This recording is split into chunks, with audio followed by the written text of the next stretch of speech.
Marshall in the middle. Part of where this comes from is your buddy Maggot, right? And Okay. yeah, I don't know if you know the story, but in 2016, I got a call from Mama and she said Rob's sick. And I was like, what? And so when it all settled down, I called him and I recorded it all. And I published it. I called it Heroes I Know because I thought, Yogi, I'm like, dude, if we don't get these stories told while we're still healthy, then our generation, our memories, all of our buddies, dude, are going to start passing away, and we'll just never get to have that story told. Like Maggot, dude, I followed Maggot everywhere. Like I Right. was a little puppy behind him, right? I never got a chance to serve with you directly, but you were one of the guys he talked about all the time, man. It was I like you was and with him him. all the time. Right, right. And so it was just and so that's where it started. And so now we've done like 180 or something interviews. And Wow. yeah, yeah, we've done Sergeant Major Adams and uh Yeah. That's my Stout. hero. Yeah, right. And so, I would encourage you to, like and share what we do on, formerforce.com is like our home, but we're also at Marshall in the Middle on YouTube. And Right. it's just about trying to get our stories told, man, because Right. Right. I wish I had my granddad's story, right? My granddad's story guy is gone. He's gone. And so I don't know about his life, but I can ask my peers and my buddies about their lives, right? And we can talk about it cuz dude, we shared Exactly. time in a Exactly. foxhole together and on an aircraft together and strapped Right. up. I mean, how many hours did you have to pee? Right? Waiting in the harness, right? Remember? Golly, right? Uh, Yeah. you were you a jump master? I was. Yeah, right. So you know about you. I mean, you just know about all the crap. So tell me Right. where are you from? Where are you from? Okay. What started me out? I grew up in a place called Lakewood, New Jersey. Um, it's a little town, a massive. Right now, it's a massive Jewish community. The Hasidic Jews. I believe we have the biggest Hasidic Jewish community in the world. It's in our town of called Lakewood. So I grew up in Lakewood, did my high school and everything there, and I thought I was going to go to college and play football, but I just wasn't right for that at the time. And some recruiter came and grabbed me up and he said, well, what do you think about going into the Army for 2 years?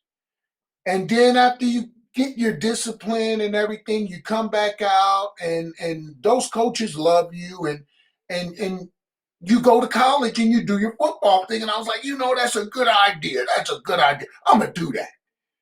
So I jumped in on the 2 year deal and it turned into 24. What was your MOS? What did you choose? I chose, this is what was crazy. I chose air defense, but the only reason that I chose air defense, because my dad was an airman and I wasn't going into the Air Force. I just, didn't think that was tough enough for me to get my discipline right. So I said, I'm going to go in the Army. And the only thing I knew about the Army was infantry. And I was like, I don't really want to do infantry. I knew something told me the Marines were all infantry. And I could swim good, but I wasn't jumping in the Navy. I just didn't feel like playing around in that kind of war. So I said, okay, I'm going to do the Army. Army is my option. So when I went down there, they used to have these big discs and they would put them in and they would show you the jobs. And I was like, all right, I know they're going to try to make me infantry. And I'm saying it to myself. And as soon as the disc came on, the first thing that popped up was air defense. I said, give me that right there. And he was like, we got a whole disc, of jobs to show you. You got a 110. you can get other jobs. And I'm like, nah, he trying to trick me to go in infantry. I said, no. I said, I'm going to take that air defense. Give me that air defense right there. That SHORAD crewman thing. Yeah, that's what I want. And he said, are you sure you don't want to look at nothing else? I said, nope. I'm going to be the 16 whatever man pad. Yeah, that's what I want. And he said, all right. And that's what got me, man. And after that, I think they really tricked me after that. I think they did more talking and making me sign papers because I ended up going airborne.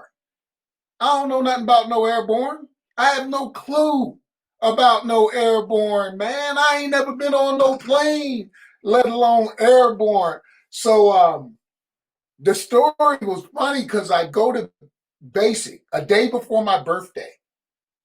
And I get to Fort Bliss on November 9th, 1983. I'm happy that I got away from New Jersey. Now I'm getting ready to man up. And the next day it was my birthday. And I remember this dude, man, he kept bothering me. Drill Sergeant Washington was his name. And I kept looking at him. And he said, you know why I'm looking at you, Private? And I was like, no, sir, I don't know what you looking at me for. And he was, I ain't a sir, blah. They did all their little thing. And I'm like, he said, your birthday is tomorrow. You an Army birthday kid. That's what you are. You Army. And so, of course, they was torturing me because it was my birthday, the next day. But we're sitting in there, and I'm around all these guys, right? And most of the guys were like, it was white dudes, right? And it was me and this other guy. I remember his name was Murray. Like, we were the only black dudes. And I came with Paul. And so we get there, and the white dudes, they had ROTC in their school. So when the drill sergeants are saying, all you guys going airborne, you're over here. You're in this same company, but you guys are over here. Everybody else, you're over here. And so I try to go with everybody else because that's where Murray was going. I'm going with Murray. And they said, come here, Wallace. You airborne. You going over here. I still don't know what this word means, man. They just keep saying it and it keeps popping up and it don't mean nothing to me except it's a word. So I go over here with them. They make us do a little extra stuff. We going through basic training. And so I'm standing around these two cats and we became good friends. Deems, Giesler, and Stickney. It was three of them. Deems, Giesler, and Stickney. All three of them dudes, man, they was from all over. I think most of them were Midwest boys. And one was old country boy from up there in the mountains in North Carolina. And they're like, you stay with us, man. You ain't with them dudes. You're an airborne platoon. And I'm like, okay, we Alpha 41 Molten Gators. That's all I know. I don't know nothing about this airborne platoon stuff y'all talking about, but every time I move, I'm always stuck with Deems, Giesler, and Stickney, so I might as well just hang out with these cats and be friends. And so all three of us are doing it. We're doing it. We make it through basic training. I still remember half the drill sergeants. We had Wright, LeBeau, Dunstan. Man, I can't remember the one crazy dude's name. He used to be on my butt every day, man. Big, tall, light-skinned guy, but he ended up going, I think they said warrant officer. Dayton. His name was Dayton, Drill Sergeant Dayton. And so those was our guys, and we make it through basic. Basic was a joke to me. I was a wrestler, football player, so basic to me was a joke. It was just going through it. Then we get to AIT. We learning about the stinger. We doing the thing, and so we done. It's over. And now they're saying, hey, man, Dunstan is talking to us because he was airborne, and Wright, I believe Wright was airborne too. And Bouchier was an E5. All the other drills were E6s, and Bouchier was an E5. And he was the coolest one out of all of them. But every morning he would disappear up into the mountains. We would just watch him walk off into the mountains.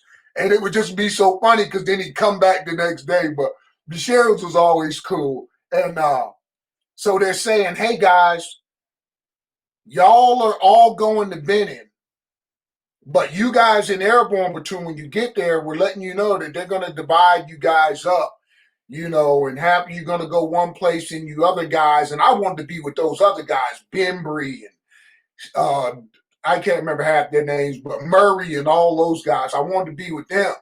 And so we fly in to Benning and we get there. And I'm telling you right now, I still don't know what this airborne stuff is that they talking about. It's just words to me. It don't mean nothing. I'm from the city, bruh. We don't do nothing like that. And I'm sitting there. So we get down there and Deems and Geisler, they hype. Stickney don't care. Stickney waiting to get to the bar. And I'm like, all right, Stick, I'm gonna probably run with you, bro. I'm tired of hanging around with Deems and Geisler.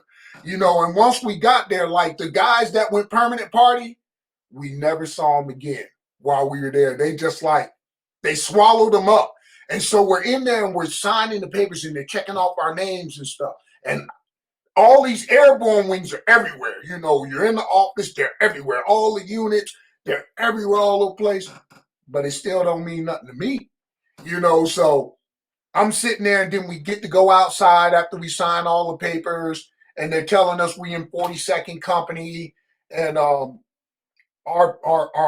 black hats is going to come get us and move us up to the company and stuff like that. We need to march like we got some pride. And then lo and behold, I'm sitting next to Geisler and he's, man, I can't wait to do that right there. I can't wait to do that. And what he was actually talking about, there was a jump going on. If you look at the horizon, you can see the jump. Look over the Ungawas, the towers. You can see a jump. But that wasn't important to me because what I saw was the infantry boys road marching in front of us. I was like, man, I ain't doing no more daggone road marching, man. That junk hurt my feet, bro. So I'm sitting there and I promise you, I still don't know what airborne is. All I know is I'm in this daggum platoon, and so my cousins live in Columbus. Their dad was soldier, had been in, he retired there. So they're there. I get the number from my mom. I'm like, yo, I'm at Benning. I'm at this Fort Benning place in Georgia. She said, yeah, your cousins are there in Columbus. Here's the number. Call them up and they'll probably come and get you. And I'm like, cool. So now that's the only thing on my mind. Deems, Geisler, Stickney, they all talking about going down to the bowling alley. And I'm looking at them like, nah, my cousin's going to meet me at the little, it was a little Dairy Queen right outside our company there. So I was like, my cousins told me to be down there. They're going to meet me there, and I'm going to go with them. What we going to? I was like, man, you don't know my cousin. You ain't coming with me. I'm going with them. So I get there, and my cousins and them, they're like anybody that hangs around a base. So they're like, hey, man, we'll tell you what you need to do for Monday. You just going to hang out with us, and Pops, he going to talk to you, blah, blah, blah. And I'm like, cool. So now I'm away from the Army. I'm with family. I'm chilling. And then I'm talking to Unc. And he's like, when we take you up there tomorrow, we're going to drop you off at about 12. You need to shine your boots. You need to press your uniform. You got to iron. I was like, nah. He said, well, you fold it like this and lay it under your mattress. And when you lay on top of it, it'll press it out like. And I was like, okay, all right, I'll do all that. So I'm knocking down beers with them. I'm having a good time. I got my briefing. They dropped me off at 12, on Sunday. I'm good to go. I run into Deems, Geisler, and them. They like, oh, man, you should have came back. You left us hanging, man. Shut up, y'all. So we all getting our uniforms together, and I done laid on mine straight, bro. It's looking good. I didn't know you could iron a uniform like that, so I'm looking at myself they got the glass box there, making sure my wall lock is tight. I'm looking at my uniform, looking at the uniform in the glass case. I'm like, okay, I'm straight. And I'm looking over at Deems and I'm like, yo, bro, you got a dirt spot on your uniform, man. You better change shirt. He was like, man, forget this, man, blah, blah, blah. So we did our PT. We came back, we got dressed, and we headed to the gig line. And we jog over there, and first day, they talking jump and they looking at us. They coming through on the inspection. And they get to me and I'm like, oh, shoot. But I know I'm pretty good. I know my boots is right, and they was like, you good, Private. Next to me was, but I had a spot like right on my shirt, but he didn't catch it, and next to me was Geisler. And they looked at Geisler. He said, you look like garbage. Get to the gig pit. So Geisler, boom, takes off. He's running to the gig pit. They look over at Deems, and they like, you just like him. You're a bum. blah, blah, blah. And the next thing you know, he's like, yeah, but you didn't see the spot on Wallace's uniform. You let him go. I was like, oh, this dirty rat, he just turned me in. And I can't make no facial gesture. I want to jump on it, but I can't do none of that. And they was looking in the black hat looked over at me, and he was like, you was good to go. This dirtbag is going to the gig pit, but he's your buddy, and he turned you in, so you go with him too. And I was like, oh, we in there, getting the water hose and the sawdust. I was like, I'm going to get you, dog. I'm going to get you. So we leave out of there, and they put us up in the bleachers. And this is the first time, like, the black hats are addressing us and stuff like that. And they're like, you guys, and I want to say they did like a helicopter jump back then. And they were like, you guys are going to be doing this in the next 3 weeks, blah, blah, blah. If you look at your 12 o'clock and you look high, you'll see airborne paratroopers exiting an aircraft, blah, blah, blah. And they strike, and I'm like, boy, this boy's a sharp right there. And I'm smiling. I'm like, yeah. And then I look up and I'm like, oh, snap. Them hoes is jumping, bro. He just said we doing that in 3 weeks. And so I'm thinking, I'm sitting there and I'm taking it back now. And I'm like, man, I ain't come to do nothing like that. I ain't come to do that. And Giesler sitting right by me. And he was like, yeah, you airborne, you airborne. You came to do that. This is airborne platoon. We from airborne platoon, man. We mountain gators. Blah, blah, blah. I'm like, man, shut that stuff up, man. These jokers talking about jumping out of plane, bro. I ain't come to do that. So I'm sitting there, and then the black hats are like, if you don't want to be here, if you think you're not worthy, you come down here right now. You out of here. We going to get you up out of here, and you can go over there to permanent party and be with the rest of the dirt bags, blah, blah, blah. And they talking junk. And I'm like, man, I'm going to go out there, but I'm smart. I'm like, don't volunteer. Go first, bro. See what they going to do to them cats first. And I'm looking at them, and they ain't even let them get to the gig pit. They was torturing them right there. And we had a black hat. What was that dude's name, man? Tufu. Big Samoan dude, and he's just smacking mugs up on their head, and I'm looking at this dude like, yo, I'm not going down there, and Giesler's elbowing me in my knee. He's like, going out there, goddamn, going out there. You said you wanted to quit going out there. I'm like, man, I quit in my own time, bro.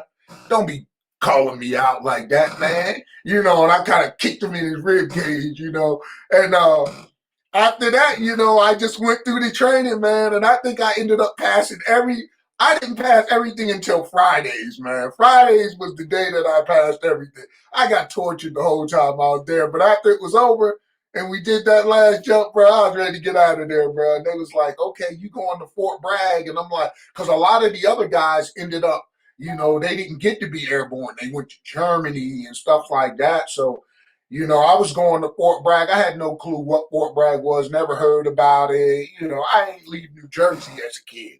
So now you telling me I'm in the state. I've left Georgia. I've been to Texas. I've been to Georgia. Now you telling me I'm going to North Carolina. So I roll up to North Carolina, and in replacement, they was tripping, of course, 87 replacement. But that wasn't nothing like the black hats. So I kind of was laughing at them.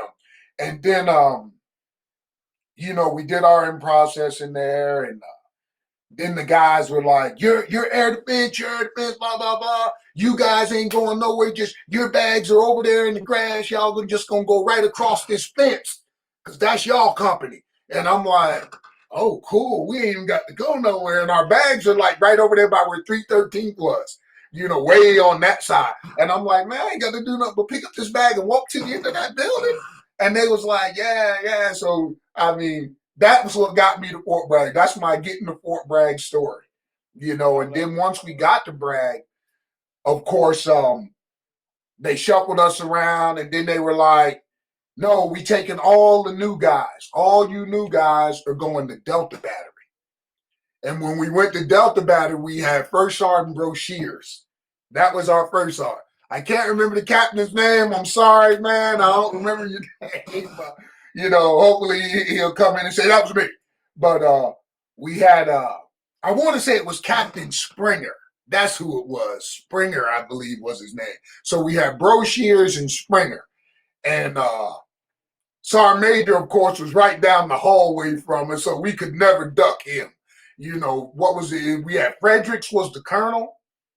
and Sergeant Major, I can't think his name. The tall black guy, I can't remember his name, but he's still around. The first one I remember was Harvey. Harvey, right. There you go. That was Harvey. Harvey and Pops, them two jokers rolled together at all times, man. So anytime you seen Pops, you knew Harvey was coming around that corner. You know, we stayed away from that corner, boy, because Harvey was, hey, man, he was just a killer. And then, you know, we stayed there from 84 to, what was it? I think it was 88, early 88. They shut Delta Battery down. Delta Battery disbanded. We had First Sergeant Tyndall was our first sergeant then. And Lineberger was my platoon sergeant at that time. And they said, we moving you guys, y'all going to Alpha Battery. And we was like, Alpha Battery, man. You know we hated Alpha Battery, man. Delta Battery was it, man. I just hated to go anywhere else, man. And they was like, and then and every time you had to go in Alpha Battery, you had to go upstairs and you had to get past Cold Steel, man. And that dude, man, kept a joker on the buffer down them stairs, man. And we had to cross that joker's hallway, man. And he would try to get us, man. We'd be like, we gonna tell our first sergeant on this dude. But, you know, that's when you start understanding seniority, you know, and nobody messed with Cold Steel, man. It was like, I kind of wanted to be in that company, man, because they was, you know, they had it going on, man. Every time you turned around, and that's when I met, you know, them guys came in from Alaska. So we had like McLean and Schuler and all these guys. And then I walked in the door one day and I ran into Maggie. And they was like, oh, that's Buddy. And I said, Buddy? That's his real name? And they was like, nah, his real name is Maggie. I said, that's worse. I was like, who is that dude? And they was like, him and his brother, they the bomb. I said, what, he got a brother here? And they said his brother's the white dude, Stout. I was like, oh, man. I said, them two dudes, man. And they was like, bruh, that's Salt and Pepper, bruh. Them boys gonna be with each other everywhere. They said, if you don't know nobody from Charlie Battery, get to know them two cats right there. And I was like, man, them cats just like me, man. You know, and then you just sit back and you laugh, you know, because you see Stout, you know, you see Maggot, you know, and then we're sitting here in Alpha Battery, man, and I think I came up on orders. And then we started DRF1. You know, us boys in Delta Battery ain't nothing about no DRF1. We ain't do no DRF1, man. We was chilling, yeah. We was in the rear with the, hey, we was in the rear with the gear, bro. We ain't do all that foolishness. And they was like, man, y'all got to go down and get your vehicles, because 21 of them go to the infantry and stay in the cage for DRF1. And y'all gonna meet Mr. Vernon Parker. He gonna be that dude with a little cigar in his mouth. He don't never light it. And don't stand around him too much because he don't like pride. It's too tough. And we like, man, forget that dude, man. And you know, all us Delta Battery boys, we trying to hang out with each other. We don't want to assimilate in the Alpha Battery yet. We still want to be Delta. You know, and then we run into, you know, we start to make friends. Sergeant Cook. I think Cook was a corporal then. And Farmer, Big Farmer.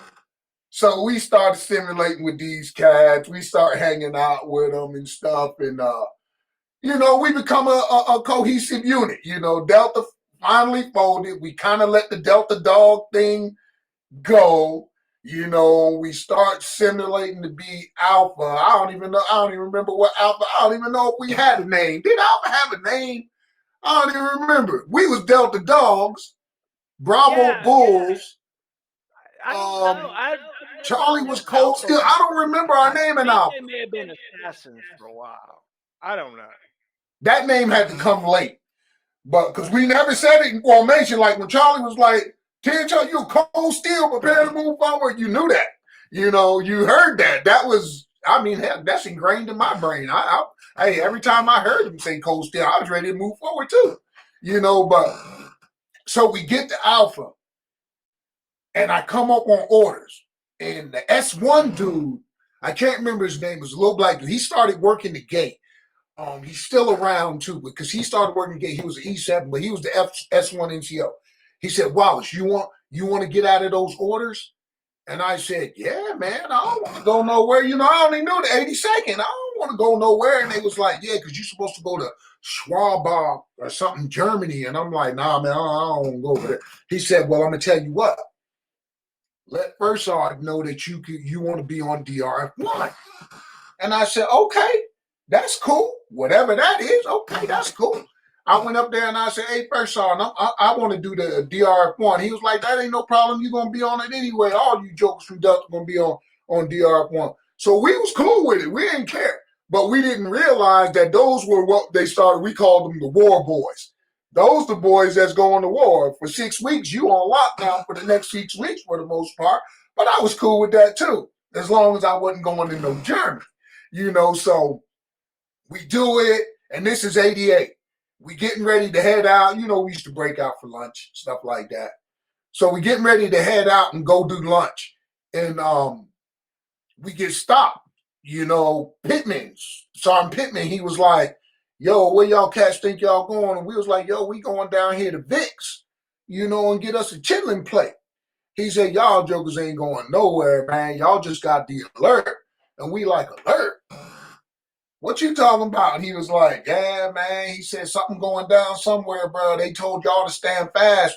Y'all getting ready to link up with the 504, and y'all going down there. So all that goes through. We grab our stuff, because you already packed for DRF1. We ain't got to do nothing but take our rucksacks down. Everything else is with the vehicles inside the cage. So we get down there, and the way they had us set up, I was basically in charge of the air defense, and I'm an E5, but I'm the one in there with the colonel in them, talking about air defense, because, we never put like lieutenants or stuff like that, because they wanted their team, the lieutenant then was a part of it, but when we gathered, they wanted their team, so our team, I was attached to Alpha Company and Alpha 401, first to the 504. I was attached to their Alpha Company, and then, we are all attached. So we're sitting there, and they're like, well, what's going on? And they was like, bro, we got an issue going on in Honduras. And so we go to the briefing. They calling it Golden Pheasant. It's Operation Golden Pheasant. We're going to go down there, and we jumping in at 1 o'clock. Now, we was like, in the day? Early in the day? And they was like, yeah, the object of the game is that we're going to be a show of force. And hopefully we can chase, I guess who was the Nicaraguans? We're going to chase them back across their border. And we're going to maintain a place down there for a while, and make sure everything is clear before we come back. So we cool. And then we listening to these infantry boys. And the infantry boys is like, yo, bro, we getting ready to do a combat jump. That don't mean nothing to us, but we, they starting to explain it. And we're like, oh, shoot, so we jumping into combat. Yeah, they's like, yeah, man, if we get down there and we end up in a fight in this jump, when we hit the ground, it's a combat jump. Okay, we get a gold star. And that was a coveted prize for everybody. Everybody in 82nd wanted a gold star. That's the cream of the crop, I mean, you can have 1,000 jumps, but you need that one, So we get there, we do the jump at 1 o'clock. These guys, I guess, scattered back across the border. We're walking the mountains. We're all over the place in this country. We probably dropped, 1,000 and some odd paratroopers, at the drop of the dime, and probably about 10 plane loads of equipment, so we're down there. Everything is under control. And I think we ended up staying down there about a month and a half, 2 months. And we load up planes. We come back home to the great fanfare. You know how they used to love to jump us in Sicily, and our families are down there in the bleachers, so it was so cool coming back, and coming across the desert and seeing your people. That was great, and only the 82nd could do how they do. Everything with them was a parade, so we get there, we hug it, and we're good. The war is over. We're back. We're running the streets. We got extra pocket money. We made money going to war. You know, so it was like, now I want to go to war all the time, you know, because we make money going to war, you know. And nothing but a couple of months passed. We're training. Couple of months passed. Boom. On DR1 again. Of course, I volunteered. I made sure I was on it, you know, so I didn't get on orders. You know, that was my thing, to avoid orders, stay on DR1. That's how I did it. I stayed in the 82nd, 12 years, and avoided every set of orders that came up because I was always jumping on DR1. So 89 comes. You know, we just got off. I think we just got on DR1. We're cool. We just got on DR1. We're doing all our talking. We just finished a briefing, you know, with General Johnson. We do the run. You know, we used to always go down to Tau Court. He'll give us the hooah briefing, and then we go on the big task force run, and then we come back, and, you know, it wasn't but a couple of days later, boom, we get another call. Boys, we just got a call. It's like December, I believe it was December 17th or 18th.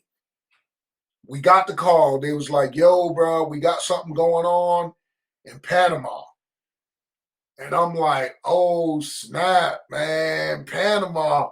And so we're sitting back, and now we got Pittman is now our makeshift platoon sergeant, because Bob Meyer, I believe, was going to special forces. He was trying out for SF. But Pittman was the platoon sergeant. King, he was a lieutenant then. Lieutenant King and Lieutenant Hubbard. I believe Hubbard was with us. It might have been Mac, but I think it was Hubbard. It was Hubbard. Those two lieutenants, because Hubbard was the Vulcan lieutenant, I believe, and King was ours. I think that's how it was. And so we're down and we're in the Piha. We're across the street from Green Ramp. And it's freezing, man. It is freezing, bro. We dying. And they won't let us put on our coats. You know, we seasoned paratroopers, but you know, they not letting us put on our coats. I think we had just got the Gore-Tex, maybe. I don't know if we had it yet. But all we had was those blankets, the poncho liners. Those came out, the camouflage poncho liners. So we're sitting in that little piha, and they give us the mission. They're telling us it's Operation Just Cause. That's the name of it. That's the name they're giving it. We're talking to General Johnson. I believe he was the general at the time. Yeah, it was Johnson. And he's giving us our briefing, and then we start the march. We're headed, it's the 20th, I think it's the 19th. It's early in the morning. It's late at night. It's like 11 or 12 o'clock. We start the march. We're walking across, going to Green Ramp. You know, and you see it's like TV cameras off in the back. They really can't see us, you know, and we're like, dang, bro, this is real again. You know, we talking because like us Alpha Boys, we just come back from Honduras, man. It ain't been a year. And we're going again.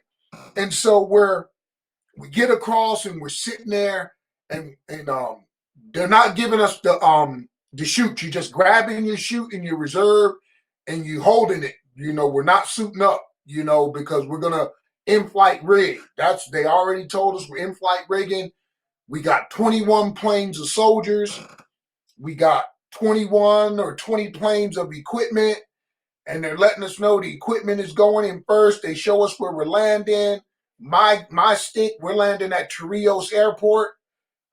They say you could probably hit the runway, but there's a fence that goes around the airport, and there's a little river that's over there. Be prepared just in case you hit the river or be on the other side of the fence, you know, because this is going to be a tight drop, and we're dropping low. We're playing the 500-600 foot game. You're coming out and you're going to hit the ground. We all hyped up. Yeah, you got us. You know, I don't even smoke, but now I'm smoking me some cigarettes because this one looked like it might be a little bit more real than the Honduras joint. Because they're talking about drop time is like 3 in the morning on December 20th, somewhere around there.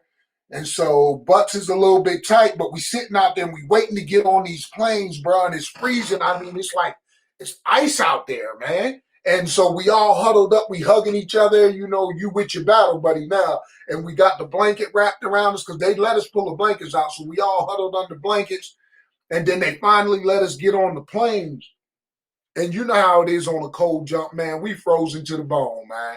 We just want to get on that plane and let the heat kick in. Man, we don't even care we going to war no more now because we just so cold, you know. And so we finally get on the plane. We're on plane like 17, you know, and we got the Stinger missile jump pack with us, you know, and it's like, Wallace, you come up here by your guy. I'm not a jump master at this time now, but I know how to rig the jump pack. So I'm the one verifying to the infantry jump master that it's right. And the crazy part is we're 1 and 2 at the door because we got to get the pack out first. So I'm looking at my boy Schuler. He was my gunner. And I'm like, dog, we sure, bro. We number 1 and 2, bro. I was like, don't freak out on me, you know. So we sitting there, you know, and we starting to fly down, and they're kind of talking to us on the bird, and they're letting us know where we're at. You know, you passing Georgia, passing the final coast of Florida. You know, we're getting close to Panama. They like, we getting ready to open the doors so y'all can get heated up. We're gonna try to get some of this heat into y'all so you won't trip out. And at this point, we're still damn cold, man. It was still my bones, the cold is still in my bones, but you can feel the heat. You know, we done changed climates, you know, so we know we're down in that southern peninsula down there somewhere, you know, and then they're letting us know we starting to rig up. They're telling us, okay, in-flight rigging, let's get it done. We all rigging up. Jump masters coming through, you know, and it's totally different than anything that I've ever been a part of, you know. And I'm trying to get his jump pack right. And I'm messing with it, and I can't get that little flap, the strap right where he pulls and lets it go. But boom, I get it right. And there's this E8. He's standing next to me, man.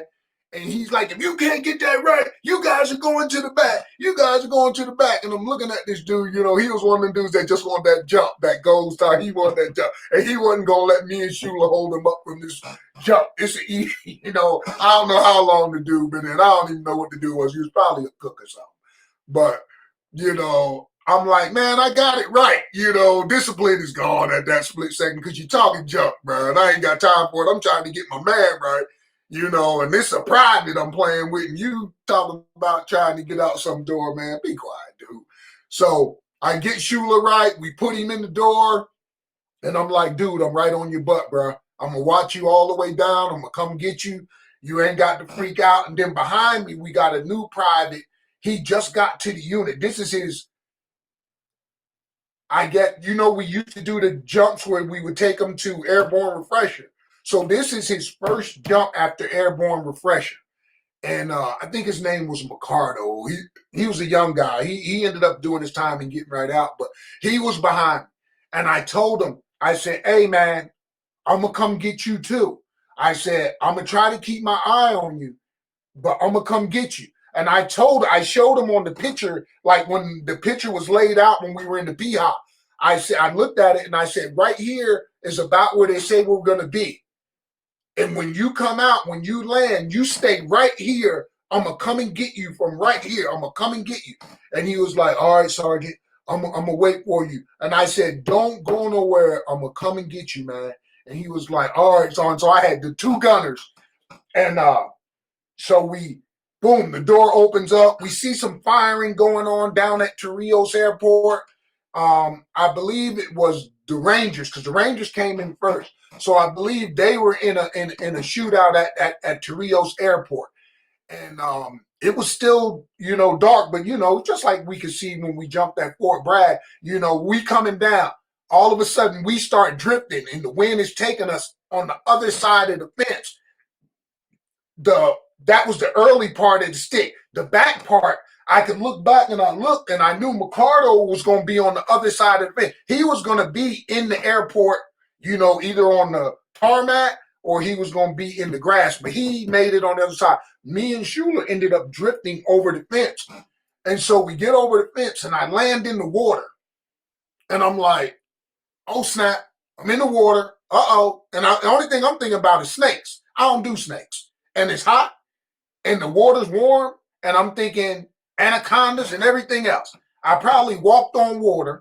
I got on this little island that was there. I start breaking my stuff down. I'm ripping everything off, and I pull out my weapon. Boom, first thing to do is stick a magazine in it, And I'm doing my thing, and I'm like, Schuler. I'm calling for him, and he was like, I'm here, Sergeant, I'm here. Boom, I got Schuler. I'm like, pull that check out the case, man. Pull it out the case, man. Just leave the case there. Leave the case there. And I'm like, we're on the other side of the fence. And there was a lot of us, on the other side of the fence, right? And we're trying to throw the rucks over the fence because we got these rucks loaded down. I mean, it's claymores in them. Man, it's all kind of stuff in there. We trying to throw the joke on the other side of the fence. It probably blew up if it would have went over there and hit the ground. But we can't get it over the fence because the fence is just a little bit too high. Plus, it got the barbed wire up at the top, basic airport stuff. And we walk up on this private, and it's like me. I was E5. There was an E6, E7 with me. Schuler was with me, and we're trying to figure out how to get inside the airport. And I'm thinking, Ricardo, he's on the ground. He's waiting for me. So we got to go. And there's this private, and we see him hunkered down by the fence. And what we realizing is he's cutting the fence. Pop, pop. He's got his the bayonet hooked to the M16, and he's using it as, a wire cutter. And he's cutting the fence open, and we like, okay, cool. And I'm looking, and I looked at him, I said, Private, how the hell do you know to do that? And he was like, oh, I was just playing with my bayonet when they gave it to me on the plane. And I saw it was wire cutters. And I was like, this damn Private, bro. Hey, but we all come through, right? And so we're running because we got to get to the flag. We got everything going. We got to get to the flagpole, so we can hurry up and link up, so we're not lost. And we burnt probably about a good 15 minutes playing around on the other side of that fence. And so I was moving across the runway, and I was like, oh, shoot, Ricardo. And I looked at the runway. I looked down at the airport. I looked back, and I said, he's supposed to be over here. So I went over there, and that joker was sitting right there. He was not moving. He was in the prone. He was like, Sergeant Wallace, is that you? And I was like, yeah, boy, get up and come over here. Come over here. Hey, got him. We went to the flagpole, got the link up, got accounted for, we had people injured, but we really didn't lose anybody. And so we started separating. They're like, air defense, we need you guys around. Boom, boom, boom. They're giving us positions. And as we're moving into positions, the Ranger Stingers were there already. They were in position. And they was like, hey, 82nd, we got this. We don't need y'all guys right now. So we pack up our Stingers and we hustle back towards the airport. And we link up. When we get to the airport, we link up with, because I hadn't seen them yet, but we finally link up with Hubbard, King, Colonel. The Colonel was down there. What's his name? Maggie used to call him Bubblegum Six. What was his name? He was a major, and he became the battalion commander. White-haired guy. He always had blonde hair. Short dude. Oh, man, what was his name? He became our colonel, though.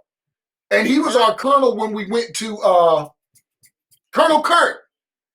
Colonel Kurt. Kurt jumped in, and people weren't happy. But Colonel Kurt wasn't the only battalion commander that jumped in. There was a couple of them. But so we're there, and I always remember we had this lieutenant. His name was Ham, Ezra. And we get up to the airport. Now, all the Stingers were all gathered up. Our captain, man, don't be mad because I forgot your name, Captain. But it was the black dude, real tall guy. He had just got there. He was there. So we all air defenses together now. Now we're all together, and everybody's cool. We talking to each other. We're at the airport. We really ain't got no mission at this point in time. Colonel Kurt was running around, and I think the general grabbed him up, so we really didn't see him no more, and so Captain Skinner, that was the captain. So it was Captain Skinner, King, Hubbard. Those was the leadership. And then the crazy part was some Vulcans jumped in. And it was, man, who was the main Vulcan? I can't remember his name. E6. I just can't remember his name. But he was from Delta. He came from Delta Battery with me. But all those guys, so we had some Vulcans with us. So the Vulcans jumped in too, and they sure didn't have no mission. So they told us, they said, we're going to put you guys on this hilltop. It's a radio tower up there, and we need you guys to secure the hilltop so they can do their messaging or whatever.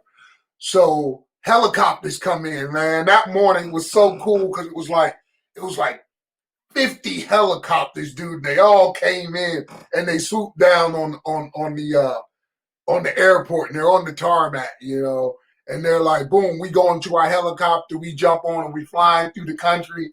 You see the tankers, 30 to 73rd, moving their tanks through the city, so you can see all this from up top. We get to our hill, and it's in the evening. It's probably about 7 or so, something like that. And the helicopter pilot is like, he's telling Skinner, I can't land it. I can't bring it down no more. Y'all gonna have to jump. And it was about like a 10-foot drop. I'm looking over at Skinner, King. I'm looking over at them dudes. I'm like, this joker crazy. And Skinner's like, well, they ain't going no lower. We got to go. And Mr. Ranger himself, he was the first one out, because once you jump out that helicopter, you ain't getting back in, bro. So he jumps out, and of course, all us fools right behind him. Boo, boo, boo, boo. We all stacked up on the ground and land on each other. So we all there, we probably out there looking like Abbott and Costello out there, man. And we got it together. Skinner the killer, he like, we got to go and secure the radio tower. We like, yeah, we behind. Come on, sir, let's go. He leading the way like he should be, And we get in there, and I think it was 2 dudes in there, but we secured them. Skinner about to beat the little dudes up, man. They ain't down for no fight. They was at work probably, man. And we done swole up, snuck up on them jokers, man. And so we get them secured and everything. We call back down the hill. And we letting the 04 know, we got him. And we're talking to Major Turner, who ends up a general. He's a major at this time. He's the XO. And we're talking to him, and we letting him know, we got the tower secured. And he's like, y'all going to be up there for a couple of days. Get used to it. We'll run y'all some supplies, blah, blah, blah, blah, blah. Them jokers never come up there, those supplies. I think they dropped a helicopter came and threw us some MREs a couple of days, and then the PDF was hot at the time. They were trying to come up the mountain, but they wasn't coming where we were because we had claymores laid all around that joker, and we would be out there in perimeter with our laws. They already in this extended position, and we're just hanging out, and we rotating it out that you can come inside the the TV tower, for a couple hours or whatever. But every morning, we're in a cloud. We're up that high where there's a cloud. You can hear the helicopters flying. And I'm like, how we in a cloud and helicopters flying? And they was like, them helicopters ain't in no cloud. We are. They said, because them helicopters need line of sight so they can fly. So they not in the cloud. And then it would burn off around about 7 o'clock and then get hot as the dickens up there, or whatever. But we ended up staying on that hill, I think, I don't know, about 10, 12 days or so. And then when it was finally time for us to come down, Major Turner had linked up with the 3rd and the 73rd, and they brought like 3 tanks up there to come and get us. And the tanks are coming up out. You can hear them clippity clop. And this joker, man, we saw, he comes through the gate. He's on them tanks sticking out the cupola. And this joker got a cigar, man. That cigar, man, had to be about a foot long, man, sticking out his mouth. He's like, hey, boys, I'm coming up here to get y'all. Let's know, he was a country dude, South Carolina boy, And it was so cool, he got us and, brought us down and rode us through the city. We get back to the airport, and it's cool. I think we seen Ira Ham, he stole a vehicle. And we're like, yo, bro, that's a combo vehicle, bro. You got to get that back. And he's like, I ain't giving it back. I'm commandeering. And I'm like, man, you can't commandeer no vehicle, man. That's TV, bro. You need to get that vehicle back, bro. He didn't give it back. So we're getting to the end. And he still got this daggum vehicle. And so we're getting to the end where we're getting ready to go home and stuff. And they want all the vehicles turned into a set location. So Ham brings that vehicle to that location. And we're standing on the side, we like, nah, dog, you took that vehicle. You need to turn that in.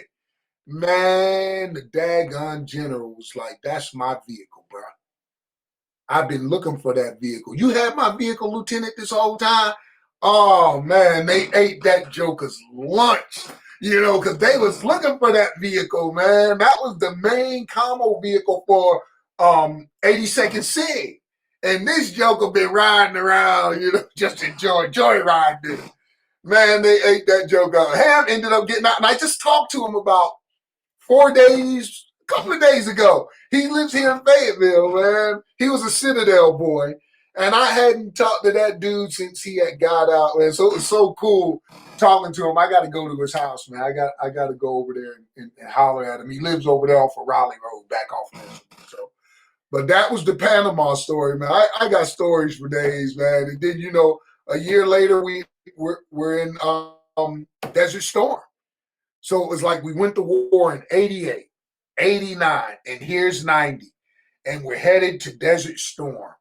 And you know, we were back home almost for the year. Almost. It got pretty close. And we're on DR1, and our group gets off. We're Alpha. We get off, we get our vehicles, we unpack them, we happy. It's party time now. 6 weeks on lockdown, we hike. My girlfriend, who is now my wife of 31 years, I'm going to Durham, baby. I'm going to Durham. She's at North Carolina Central. I'm going to Durham. I see you cats Monday morning at PT. I'm outie. We roll. It's like August 1st, I believe. Yeah, it's August 1st. We're off DR1. I'm up in Durham. I roll to Durham. I'm up there chilling, you know, and sitting around, you know, talking. We get ready to go to the club that night, you know, and we're talking about it. And so we just pretty much hang out that night.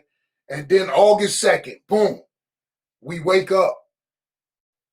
You got tanks invading Kuwait. She looks over at me, and I'm like, nah, that's Germany. That ain't us. We the 82nd. We got South America. We don't do no Germany. So that ain't us. We good to go. And so I'm getting ready to roll out.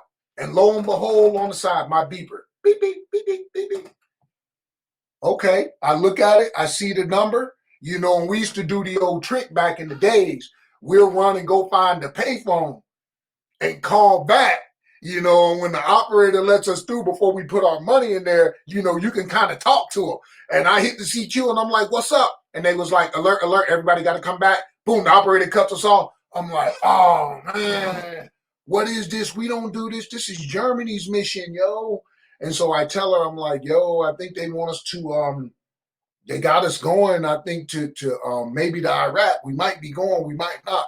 But I got to go back. So, boom, I jump in my truck. I'm riding back to Bragg, you know. I'm like, daggone. We get there, and they was like, hey, all you guys, y'all just got off DRF on Friday. You need to go get your stuff and get back up here to the unit ASAP. So they let us go home, you know. I'm mad as fire, bruh. And I'm like, man, this is crazy. So we get all our stuff. You know, we back up to the unit, and they like, okay, y'all need to go down to the second of the 04. They waiting on you guys. Boom, boom. So we get our stinger section. You know, we talking with Pittman and them, you know, and we like, yo, how's this going to turn out, you know, because we going to be with them.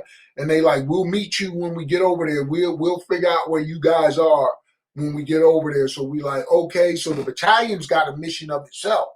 And they're numbering up and getting their numbers right and their names, you know, they're creating their rosters. And so we go down to the infantry and we're down there with them, and we're down there for about, I don't know, a day and a half or so. And then the colonel comes out and he was like, air defense, we not taking you.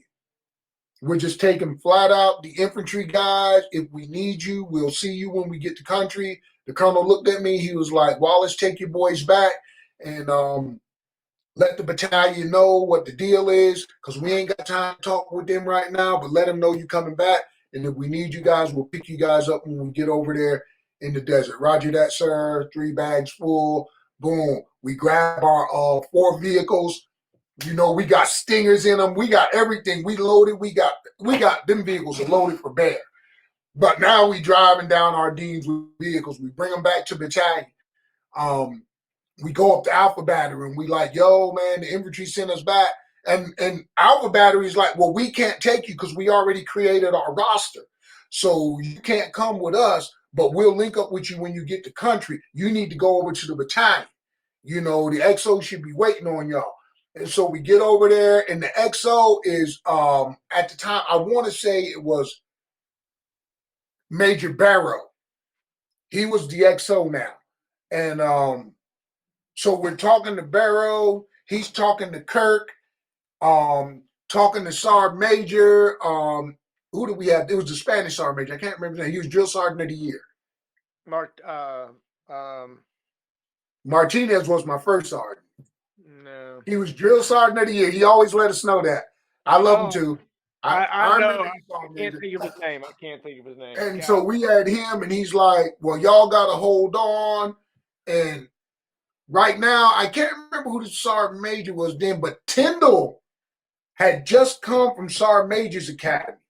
And they were putting Tyndall up in there. And I believe Tyndall was the one, the Sergeant Major, took us as the Sergeant Major. He hadn't got pinned on yet, but Tyndall ended up being the Sergeant Major of the battalion for us, I believe, at that time. I'm almost positive it was. And so we're stuck at the battalion. Everybody in the battalion is deploying except us because we went down to the infantry. They couldn't use us. Everybody already created their rosters. Everybody's rolling. And we're sitting at like D rear. And in D rear, Tyndall was the D rear Sergeant Major. So he takes control of us. And he's not rolling with them. He's with us. So it's Tyndall, Major Barrows. Those were the guys in the rear with us. And so we're there. And every day, like, we chilling, bro, because we ain't got nothing to do. So we go home every day. I mean, it was a great life. Everybody else is deployed. They moving out. We know they're on Champion, Maine. We know all that. They left, I want to say, September, October, whenever it was they left. I want to say September, I guess. Maybe late August. I guess it was late August that the battalion left. Everybody was gone. And it was just what was it? 3 Stinger teams, I think it was. We had our vehicles and our 3 Stinger teams.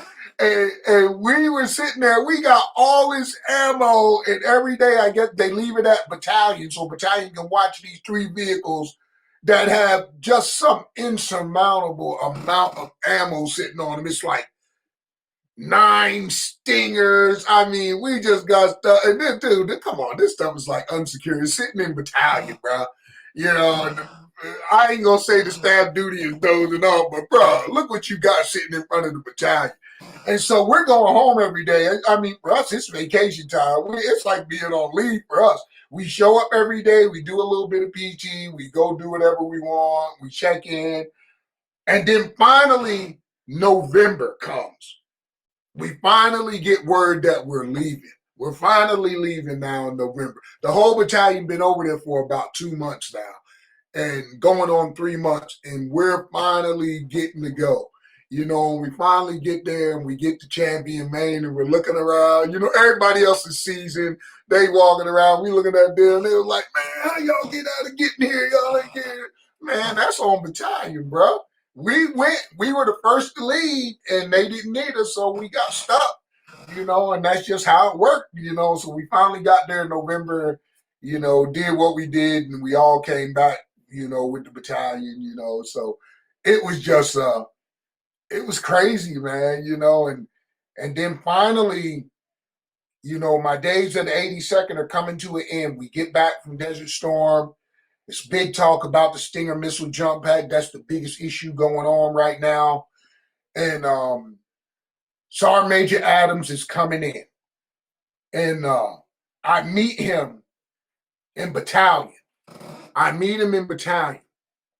And he's talking to me. And the main reason that I met him in battalion is because in my younger days, I had got in trouble as a soldier, I was a cut-up soldier back then. I always did my work. I was a strike soldier. You couldn't tell me nothing about the Army, but my off time, I was just a wild boy.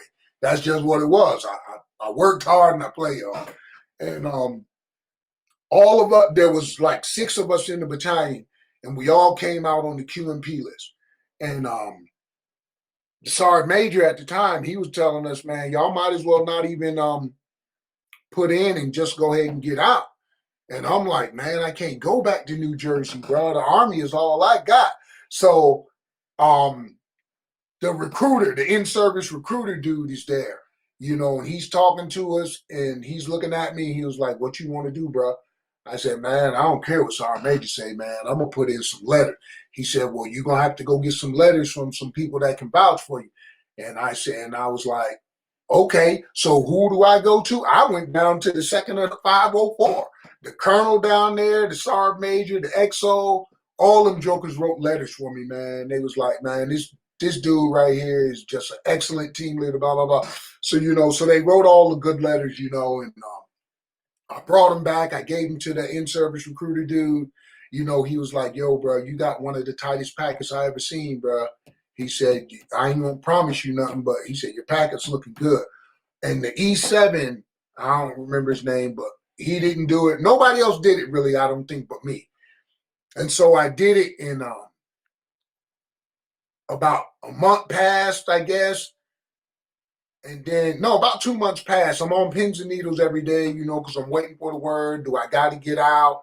Am I going to be part of the VSSI plan, all that, because they was telling us you're going to get a service pay when you leave if they put you out, blah, blah, blah. I don't want that, bro. I need to stay in, bro. I can't go back to the projects, so it's weighing on me. I'm doing my work, though, still playing Stellar Soldier, Jump Master School, did it all, just trying to be better than everybody else. That was the plan, be better than everybody else. How can they put you up? So it comes back and the sergeant major calls me in his office and he was like, Wallace, I don't know what you did, but you got approved. You're good to go. He was like, you're going to sign this, blah, blah, blah, blah, blah, blah, blah, blah. And so I'm coming out the office. I'm happy. I'm ready to kick rocks. I got it. I made it. I'm still in. And Adams, old Wilbur himself, he grabs me on the shoulder. He like, come here, young buck. And I'm like, yes. And I'm looking at him. He a master sergeant. And I'm like, yes, sergeant. And he was like, yeah, you can call me that right now. You can call me that right now. He said, I'm about to be the sergeant major of this battalion.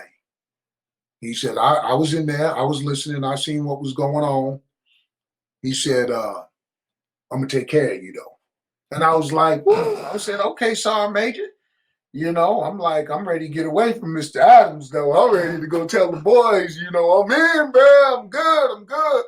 So I get back over to Alpha, I'm back in. I'm happy. I'm still a soldier, And about 2 months later, we out there.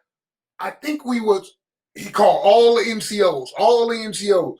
I want to say you had to be there because Maggot was still our black cat at that time, because I had went through Jump Master School, I believe, in early 92. And Maggot was one of my black cats. So you hadn't been down there yet. And I was like, okay, you was online, though. We knew you were going to replace Maggot because we do that because that's one of that reason that formation was going on. And so Adams comes out and he's like, we gave Gillum his high five. He had just got back from Ranger School. A couple of dudes had passed Ranger. I think at that time we had 2 Rangers. It was Gillum and another guy. He was in Alpha Battery. I can't remember his name, but it was a short white dude.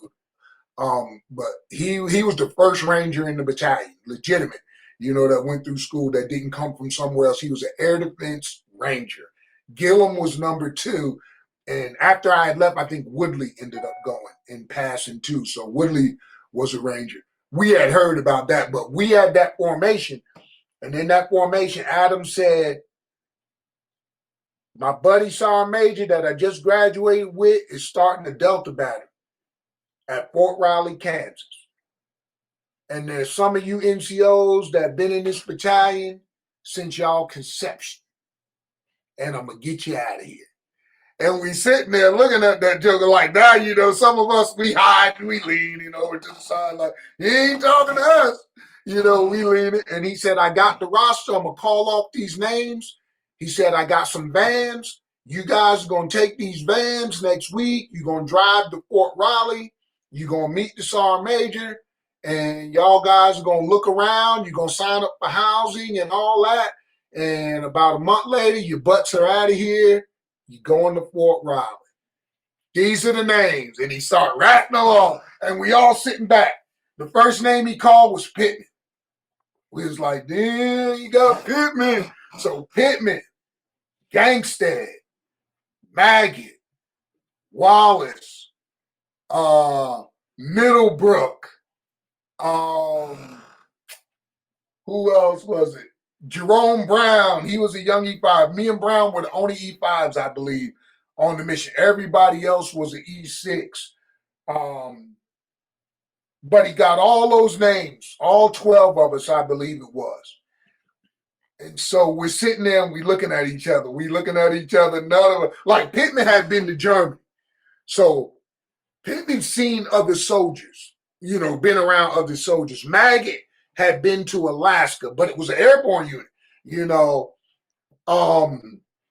For the most part, the rest of us had really never been nowhere. We really ain't never been around anybody but airborne soldiers. It's my 11th year in the Army, I believe. And all I know is the 82nd. Hoorah, dog. I don't know nothing else. Ain't been around no other soldiers. I'm a paratrooper, bruh. And that's all I know. And you telling me you're getting ready to send me to the middle of the United States of America. First off, I don't know where Kansas is. Because I never looked on the map. I never cared about Kansas. Who cares about Kansas? I wouldn't go into Kansas, And so we all get together. Pittman's giving us the pep talk. We going to be good, y'all. We just going to stay together. All of us going to be in their Delta battery. So we cool, y'all, and it's like, man, this ain't right, bro. He should have took volunteers, man. So we get there. We get to the hotel. We talking it over. We in the hotel up there, right? And then the next morning, we airborne at its finest. We ready to go do a parade, bro. That's how we look. But that was every day for us, And we got the scare me badges from hell, I got the gold star and it's shining, bro, because it's sitting on them jump wings. Most of us are master jump masters at that time, and we're sitting there. And so we walk into their replacement and everybody just stops and they're just looking. And we're like, I'm looking at Pittman like, what's wrong with them, man? And he said, bro, they ain't never seen nothing like y'all. And we looking at him like, laughing, The arrogance of the 82nd is spilling over right now. And we're not doing nothing, flashy. We just coming in and they just looking and nobody's talking. And then they start talking. It's like, yo, we can hear y'all. We can hear y'all. We standing right here, And they like, yo, look at them dudes. They was like, yo, that dude got a gold star. Yo, I think them is SF dudes, man. And we're just laughing. We like, yeah, these jokers ain't seen. It's like these some stupid soldiers, man. And so we're sitting in there, and then the sergeant major comes up. He comes up and he meets us. And he's like, yeah, I'm going to take you up on the hill. Let you guys meet your first sergeant. We just put them in there. They're coming from an FTX. Blah, blah, blah, and we're like, okay. And so he's taking us into the, he said, I'm going to take you to lunch first. You go to the dining facility. We got a table basically set over here or whatever. And so we go to lunch. And when we're in lunch, right, all these everybody's just gawking. I mean, it's a hell of a thing to see. You're looking at all this spit shine and this starch, and they looking like rag bags. To me, what it felt like was I was in the company of reservists. I had never been around senior NCOs that didn't have airborne wings. I'd never been around nothing like that in my life. So I'm looking and I'm trying to figure out, how did you get promoted? You don't even got airborne wings. I thought you needed that, to get promoted. I'm in my 11th year, but I'm in the 82nd mentality. I've never been around legs in my life, so I'm around them and I'm like, wow, and then the first sergeant, he walks up and his uniform is just like terrible. And I'm looking and I'm like talking to Pittman. I'm like, what, is he reserved? And Pittman was like, no, dude, he active duty. I was like, yo, that dude ain't got no wings on either. And he's like, yo, bro, this is different. Wall, he said, just chill. Just you gonna be good, man. And I'm looking at him like it's crazy to me because some of them had seen other soldiers before, but me, I haven't. I just haven't. I never went over to the reserve unit at Fort Bragg for what? There was no reason to go. The closest I got to it was PLDC and BNOC when I went through that over there. That closest I've been to that reserve unit over there. So being around other soldiers, it just didn't happen. Even when we were in Desert Storm, Champion Maine was unto itself. And the one time I did leave Champion Maine, I went to the 101st. So they're kind of like a brother thing, at least they're hua, but we didn't even hang around there long. We just went over there, did what we had to do. We back on Champion Maine, So that was my first time being around, what do you call them? Just regular soldiers, I guess. That's what I call them. I guess that's the best name I can give them. And it was just crazy. And I was in the mess hall. And so I'm in the mess hall, and these two dudes, they're standing over at the other table, and they keep looking at me. They just keep eyeing me, and I'm looking at them like, and so I wave my hand at them. I'm like, hey, how y'all doing? What's up? And they get up and they walk over to me, and they're like, he said, you don't remember me, do you, Wallace? And I'm looking at him like, nah, bro. I don't think I ever seen you in my life, truthfully. And he was like, basic training, man. I'm Murray. I was like, oh, shoot. I said, Murray, Fort Benning, when you went over there and I ain't see you no more, I was like, whoa. And I look over and I was like, Brookins, they done gained weight, we slim, trim, fit to fight. And I'm looking at them, and both of them are fat, and they were both skinny in basic training. They were little dudes, And I'm looking at both of them, they got guts on them. And this Brookins, he was like 6'2", little boy out of West Palm Beach, Florida, And he was like, remember me? And I was like, Brookins? I was like, wow.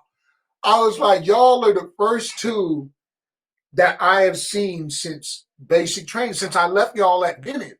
I said, I have not seen nobody else. I said, me, Deems, Giesler, and Stickney were together, but they all got kicked out for smoking dope when they started pissing us back in late 84, 85, whenever they start. I said, they all got kicked out. I was the only one left from the Moton Gators. And he was like, wow. And I'm like, yeah, man. And they was like, what y'all doing here? I was like, they said, we're going to start a Delta battery. They was like, you want to come and hang out with us and talk? And I was like, I don't know. I said, I'll get back up with you. What company are you guys in? And they're like, we over here in Bravo one. I said, okay. I said, I'll find somebody to get me over there to where you guys are at 5 o'clock, and we can hang out. And it was crazy. I wanted to be with them, but I'm like, y'all legs too, and I don't want y'all to get too close to me too long. It was just an arrogance, to see some other soldiers. And then once we got there, at Fort Riley, we ran into this guy, Sergeant Major Walker. He ended up he was the PLDC Commandant. Came from Fort Bragg. They threw him as the Commandant in PLDC. And his thing was, I'm going back to take over the 1st to the 504 and be their Sergeant Major. I'm telling y'all that right now because I'm not staying here long. Boom. He recruits a first sergeant from the 82nd. Rivera, I think, was his name. So you got an 82nd Sergeant Major, you got an 82nd First Sergeant running the academy at Fort Riley. Sergeant Major Walker sees me, and I think it was me and Maggie. We was walking around, I think, at the PX. He said, y'all who I'm looking for. And I'm looking at him like, Sergeant Major? And he was like, all you 82nd babies is coming with me down to the academy. We gonna fix this academy the way it's supposed to be fixed. And I'm bringing in all parachute. He didn't get, and I was like, Sergeant Major, I said, I came here on a cohort assignment. And he said, you ain't cohorting if I get you. I said, well, the assignment was that there were 12 of us that came here, and we were going to come here. Then we were going to go to JRTC. We were going to go to Korea, and then we were going back to Fort Bragg. So I hear what you're saying, Sergeant Major, but I'm probably not going to be down at the academy with you. I was there for about 6 months. You know how you get the streamer flags? Man, by the 7th month, I think we had all the streamer flags that they had. We had got them all. Delta Battery was a force over there, and it was still us. And then what Sergeant Major started doing, we were so good, he started splitting us up. Pittman leaves first. They grab Pittman, and I think Pittman goes to Bravo. But they split us up, and I think only about 4 or 5 of us stayed in Delta Battery. You know, and then the next thing that happened, Sergeant Major Walker comes back. I'm headed to the academy. I'm trying to get Maggot. Maggot ain't trying to go to the academy. So Maggot gets to stay up on the hill. I get stuck at the academy, and I end up doing 8 years at Fort Riley. 8 straight years at Fort Riley. And the reason was when I was up there for a year, and then they start using that big word, intra-post service transfer. Don't know what it means, but it means I got 4 years I owe Fort Riley because I left my unit and I'm at the academy. And when I leave the academy, I got to go back. So I'm at the academy for about 2.5 years. I finally come back up on the hill. And that's when you're transitioning to 14 Sierras. They grabbed up a lot of my young buddies. I'm calling back. I'm talking to people. They got Papa, you know, who is actually Sergeant Major Lincoln. Lincoln just made E7. Lincoln just made E8. Lincoln's up for Sergeant Major. He was just like, pow, pow, pow, you know, and all of us are sitting at like Fort Riley. We're trying to get in this 14 Sierra school so we can take part in this promotion because I'm still at E5 at this time. You know, Maggot made E6. Yeah, Maggot made E6 before we left. So I'm at E5. Jerome Brown's at E5. So, and then they come back and they tell us, hey, you guys, we're going to offer you an opportunity because y'all ain't getting promoted because we're shutting down promotions right now. And I'm like, what the heck? And I'm watching Lincoln over here get promoted because I'm still, you know, everybody knows Lincoln. So I'm like, yeah. And they like, yeah. So we jumped ship at that time. I wanted to talk to Adams, but I didn't have a chance to talk to Adams because I know he knows what's going on. But we couldn't get a hold of Adams, so we jump ship. We just take it. I go 88 Mike. I go to AIT. I'm promoted to E6 on graduation. Soon as I get there, then we're there. We end up going, after that, we go to Bosnia Herzegovina. We got to go down there. Milosevic's cutting the fool. This is 1999. We're going to bring in the year 2000 over in Bosnia-Herzegovina. We're on Camp Doble. We're there. We do what we got to do in Bosnia. The E7 list comes out. I make it. I'm on the E7 list. The 88 mics I'm with are pissed off. They like, you don't even know how to drive a damn truck. How did you make E7? And I said, probably all these scare me badges, bro. I said, y'all truck drivers. I'm a killer. That's what I said. I used to just piss them off, you know. And they was like, so we get back. I go to the Sergeant Artie Murphy board. You know, they like, we need somebody to go. Wallace, I can't be going to Artie Murphy board. I make it in the Artie Murphy club. I'm good. Now y'all using me. Now I'm like y'all shining star. I got to go. So I call up Branch. I'm like, yo, I done been in the Army. I don't know. It might have been 16 years maybe at this time, maybe 17. I have no overseas assignments. I want Korea.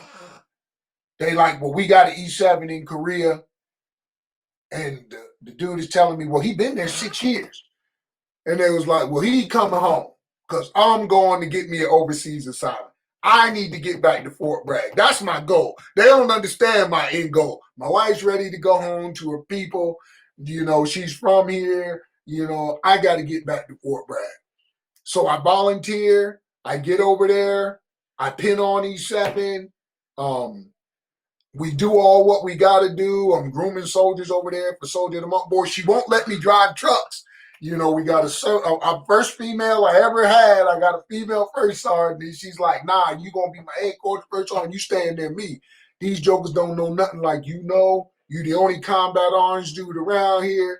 So I'm like, all right. So I do it. I'm getting people through the Audie Murphy board left and right. Boom, boom. They like, Wallace know the ticket. This the dude. You know, I'm getting awards, MSMs. I'm out of here. I like, yo, I got to go. I wake up one morning. I'm a Jersey boy. I wake up one morning. What do I see? Boom, plane. Hit the daggone Twin Tower. And I hit my roommate. I'm like, yo, man, we always thought that would happen when we was kids, man. The building's too tall. We thought a plane would hit it. Blah, blah, blah. We talking, and this plane had already hit it. You know, it's like, I don't know what, it's early in the morning, and it hit it. So we're watching the remnants of the first hit. And we're sitting there talking, and then boom, the second one, and we see that direct hit. We're watching it live on TV when it hits. And I'm like, oh, shoot, yo, that wasn't a mistake, bruh. I said, we about to get alerted. They said, Wallace, what you talking about? That's happening back in the state. I said, yo, bruh, that's my 82nd thing coming out of me, bruh. They about to shut these bases down, bruh. Listen to what I'm telling you. Boom. About an hour later, first on, she calls me. Wallace, I need you to get everybody over to the unit. We shutting down the bases. I'm coming back in from Seoul. I need you to get accountability to everybody, get them all over there. Boom, I get everybody over there. We got 100%. She gets in from Seoul. You know, they start telling us it's a shutdown. You know, the word on the streets is all you jokers that got them 82nd patches on. Y'all boys is headed back to Fort Bragg. They recalling all y'all jokers. Everybody going home. And it's like, yes, I'm going back home, bro. And about 2 later, I get orders, and I'm thinking about it now, and I'm sitting there, and I'm like, man, I don't want to go back to the 82nd, man. I done been out of the 82nd too long, man. I ain't trying to do no more damn job refresher and all that foolishness. And I'm like, hey, if I go back, y'all don't got transportation. And they like, well, we going to put you in, I believe it was 782nd. They said, you a 7, you know, the way you moving over in transportation, you know, you got a name for yourself. People know you in transportation. You probably going to make E8. So we probably going to put you in the 782nd. I was like, I'm not going over there. That's a maintenance company. I ain't going to that same thing. I said, I'd rather go to Costco. I ain't never been around them jokes, but now I'm thinking Costco. They got a 7 trans over there. Some of them in the unit are allowed to jump. And I'm like, that's a better deal. So I'm in replacement, and I'm raising Cain right now. You know what I'm saying? I'm raising Cain. I'm not trying to be in 782nd. I already got my mind set on that. Lo and behold, the sergeant major, he just made sergeant major, just graduated the academy. His name was Baker. He was roaming around, I guess, or coming through or whatever, and they needed a S3. And so I ended up getting the S3 slot in 7 trans, and that's what got me over in Costco. And, you know, this was 2002, early 2002. And so everybody's ramping up, you know, and now I'm over there. We got the 403rd. They're the ones that set everything up so everybody can come in, you know, to the war zone. And so 403rd is deployed. They're over in Afghanistan, because the big deal was Afghanistan first. You know, a lot of people think it was Iraq first, but we were rolling to Afghanistan. And 403rd was setting up to start moving people to Afghanistan. And we ended up changing everything. And so the mission came and we were going to Iraq. And so we were sending out our units individually from 7 trans. And so we ended up sending the headquarters of the 7 trans to Anaconda, Iraq. We didn't have any of our units under us. Matter of fact, we met one of our units, 126. When we got to Kuwait, they were coming back home. So we saw them in the change off, and we talked to them. Sergeant Major talked to their first sergeant, blah, blah, blah, let them know what was going on in the rear. And so we met them down in Kuwait, you know, where you do the in processing and stuff. And so we ended up getting up on Anaconda, and we had the largest transportation battalion in the world because they assigned us, I believe, 14 different companies. And we were running out of Anaconda. I was responsible for probably 300 to probably 400 trucks every day. We were putting them on Tampa, running supplies all over Iraq. And the first time I went over, it, like I said, it was the S3. And in August, no, it was April. That was probably the worst day, and the worst attack in Iraq happened to our transportation company. And I remember it like yesterday because we put that company out. We gave them their briefing, their S3 briefing, their ops briefing, and we sent them out on the road, and they were only going down to Baghdad. And it was a fuel transportation run. And I believe we had like 17 fuel tankers on there, 3 gun trucks, but they got hit right before they got to Baghdad.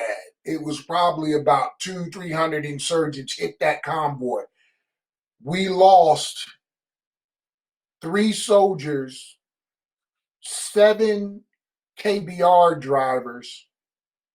I think 29 of those individuals, KBR and soldiers, were wounded. And we're talking to them the whole time, because we got comms with them and we listening, and it's going down, and we're trying to get the QRF out of Baghdad to get out that gate to help these guys out.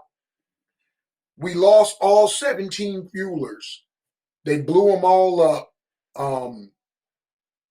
We had 2 individuals that were taking POWs. One, I always remember his name because he was a PFC. His name was Matthew Maupin. And then it was a civilian, and they made a movie about the civilian because he escaped. About 2 months later, they weren't watching him, and he walked out and he ran up to a convoy on the road, and they brought him back. But Maupin, they never brought him back. And so our battalion, Maupin was from the 724th, and I believe they were out of Ohio. They were a reserve unit. And we're leaving Iraq. We don't got them, but we go to briefings, and they're talking about them every day, so we know that they're talking about him, and he's in the conversation. So we kind of leave feeling pretty good about it, that we're gonna bring this guy home. We're gonna find him, and we're gonna bring him home. And we get back. We get back home in 2005.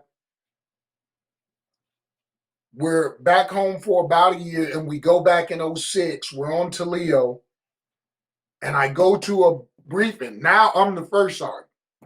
I got a unit of, I believe, 40, and we go over there at the headquarters again of 7 Trans. We get units attached to us again, reservist units, Air Force units. Matter of fact, we had the 332nd Air Force unit. We had their gun trucks, and that was the Tuskegee Airmen unit, the 332nd, and they were attached to us. We had their gun trucks as part of our gun truck unit. But we get over there. I go to a briefing with Sergeant Major, and they're talking about Maupin. So they're still talking about him. He's still in the conversation. I'm look over at Sergeant Major, and I think somebody brought it up. That was your battalion, one of your units, right, Sergeant Major? And blah blah blah. It comes out, and the craziest thing about all of this is we get back. I'm getting to the end of my career. I'm telling Sergeant Major, I think I'm going to retire. I'm not going to try to wait on this E8. He's like, you should, because I believe you get ready to come up. I'm like, Sergeant Major, I done been to war several times. I've been ducking a lot of bullets. time to go. It's probably a good idea that I go. And my son is in. He's a state champion wrestler. He don't want to wrestle no more. He wants to be like dad. He joins the Army. So he goes to the 1st Armored Division. I know where he's at. He's in Germany. I'm cool. I let him know Pops is getting out, blah, blah, blah. And as soon as I retire, I talk to him. He's an intel guy. And I talk to him, blah, blah, blah. This is how you need to do it. I'm telling him about how to do the boards and stuff to get promoted, get ahead. And my lieutenant who resigned my captain Barnes, who resigned his commission, he gives me a call. He's like, hey, Top, you said you wanted to be a contractor, right? And I said, yeah. Yeah, I wouldn't mind doing contracting. I'm pretty cool with that, if I get a good gig. And he's like, I got you, bro. He said, we're going to get you a plane ticket and a rental car, and I need you to come down here. There's this company, EMA. You're going to be an electrician, but you're not really doing electric work like that, like messing with plugs in the wall, stuff like that. He said, we got this new vehicle now called the MRAP.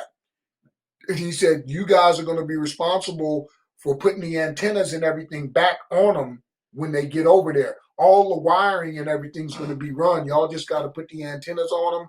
And it's going to be a lot of MRAPs coming over there because it's the new fighting bit, blah, blah, blah. And I'm like, okay, cool. That sounds good. I said, when do I come down? I go down there. I pass the interview. They offer me a 6-figure chunk of change. I'm like, I'm cool with that. So we get over, we're leaving, and I'm like, where are we going? So I'm getting my briefing in this meeting. And they're like, we're going to send you to buyout. And I'm like, okay, I'm cool with Bob. And they was like, well, Wallace, you need to talk to some of these guys because you're the only soldier in this group. Everybody else is really a civilian. They never been over there, blah, blah, blah. I'm like, we're going to be in trailers, blah, blah. So I'm giving them the briefing of what BIOP is like because BIOP was cool at that time, And so they all cool. And then they was like, well, we got a group of y'all, 3, but they're going to Spiker. And I was like, they said, you know about Spiker? I said, yeah, I had convoys up on Spiker. I know about Spiker, so I'm briefing them about Spiker. And I'm looking at this female, and she's like kind of, jittery about it. She's not cool with that because I'm telling her at Spiker, you probably going to stay intense, because Spiker's not built up like buyout. It's just different. So we get to Kuwait finally, and they confirm it. Yeah, y'all jokers that's going to Spiker staying intense. So they tell her that, and she's like, I'm going back home. I'm not staying in no tent. I wasn't no soldier. Y'all told me I was going to stay in trailer, blah, blah, blah, blah, blah. So I get the call back from the rear from the contracting company, and they asked me if I, would trade off with her and go to Spiker instead. And I'm looking at them like, they're going to offer me a bonus. And I'm like, okay, let me think about it. I call y'all back in the morning. Let me think about it because I like Bob, because I know I'm doing trailer like Bob. Let me think about it. I hit y'all back up. And so I go away. I call my wife. And I'm like, ain't Brandon on Spiker? And she's like, yeah, Brandon's on Spiker. That's the name of the base that he told me. I said, okay. All right, Brandon's on Spiker. I said, okay, cool. So the next day, I come in and be like, all right, I'll take y'all bonus and I'll switch places with her and I'll go to Spiker. Thanks, man, blah, blah, blah. You just saved us a whole lot of money, blah, blah, blah, blah, blah. I get up to Spiker and I'm looking at the tent that I'm in. And right behind the tent, I see the big old sign that says 1st Armored Division. And I was like, wow, I wonder if Brandon's over there. So now I'm on the battlefield with my son, possibly. So I'm sitting there and I'm like, what we doing today? And they like, well, y'all guys, you don't need to link up with nobody. Y'all can go to PXs over here. And I'm like, yeah, I know all that. I've been here. I'm good. I said, so we can break out. And they like, yeah, and then you can go to the cafeteria, lunch, blah, blah, blah. All right, cool. Boom. I head across the field to the 1st Armored Division headquarters. I'm going over there. I go in. And I see his former 1st sergeant, who's now, I believe, the sergeant major. She's the sergeant major. And I'm like, what's up? And she says, what's up, 1st sergeant? And she knew me because they had came to brag, to do training with SF, I guess, because they were going to be their intel. And so I'm talking to her and I'm like, nah, I'm Mr. Wallace. I'm out now. And she's like, does he know you're here? And I was like, nah, I just got here. I just touched down right now. And she said, well, he just got off duty. His tents and stuff is over there. You can go over there and you can talk to him. And I'm like, all right, cool. So I make my way over to where his tents are at, right? And they're draining down. They just got off. They got their music playing and I'm like, and she's like, he gave me his room number 3. I hammer on the door, bam, bam, bam. And he's like, who the heck is knocking on my damn door like that? And I said, open the door. And you just hear his music toned down. And I know he's saying to himself, that sounds like my dad going, daddy. And he tones the music down. And he opens the door and he's like, Dad, what you doing here? I said, your mom said you don't call home enough, so I came by to see what you was doing. That's funny. He was like, you can't do that, Dad. You guys, I can do whatever I want. I'm retired. And then he was like, nah, Dad, come on. And I said, nah, man, I'm a contractor. I'm going to be down in the depot down there at the end of the road, And your Sergeant Major already said we can link up whenever, I said, so when you get off your missions and stuff like that, I'll come down and I'll hang out with you because I know what I'm doing. I'll be done with work with the quickness, So we hung out. I hung out. I was able to be with him for his entire war. But the crazy part about that was with him being intel. This is the twist. One day he comes up to me and he says, Dad, I got to talk to you. And I said, what's up? And he said, you told me a story about one of your soldiers that got captured. And I said, yeah, Matt Maupin. And he said, Dad, we found that dude's remains, Dad. And I was like, really? He said, yeah, they're going to pick his remains up right now. And I just wanted you to know, we found the guy that y'all lost. And I'm like, wow. And I'm like, just sitting there and I'm like, man, I gotta hit up Sergeant Major. Sergeant Major's still in the Army at this time. And I'm like, I think I hit him through email. And I said, Sergeant Major, watch the news tonight. It's gonna be something that's sad, but it's gonna be great too at the same time, I believe is what I hit him with. And so I guess the next day he texted me back, he said, how did you know? I said, I'm here. And I said, my son is part of the intel and they found him. But I couldn't tell you that yesterday until the Army people made it public information. But I said, they got him, bro. I said, full circle. My unit loses him. My son's people find him. I was like, that is so crazy. And I tell my son, I said, boy, one day you need to write a book, man. I said, that's crazy, man. You got lucky enough that I was with you during your whole war. And then on top of that, the people that you were with ended up finding the dude that we lost, so, but that's my military story. That's me, and that's 24 years of 82nd, and I remember, I think after we ended it, I'm retired and I'm walking around and I think that's when we lost Flag. Flag passed away. We all found out he was sick. Everybody was passing out words of encouragement and everything, and it was just a bad time that we lost Flag. Flag was that dude, and so we were going to the funeral. They did a memorial for him, and I spoke. I think Falk spoke, but a lot of us spoke. A lot of us, the family wanted us to. So, we all spoke. We hadn't seen Flag's family. The kids were babies, and now they're grown and we're looking at them. And we leave there and we're going to the burial, and it's right here on post, and we roll up to the burial, and it's 82nd. It was the 82nd color guard. We see that, And we're like, oh, wow, man, they got the 82nd color guard for him. Man, that is so cool. And then one of the guys turns around. It's 3rd of the 4th color guard. Flags, And that was crazy. So we was like, no way the 3rd of the 4th drew a funeral and it's flag at the same time, one of their own. And I guess somebody told the colonel. He found out about it, and so he took it. And me, Trip, a lot of the old heads, we hadn't seen each other in years, and we're all here, for flag funeral. So that was so cool. And then we started doing a reunion of sorts, and it was just before COVID hit, and we all met at what was it? It wasn't the Golden Corral. Maybe it was, but it was up on Rayford Road, up there all the way, almost in Rayford, that one.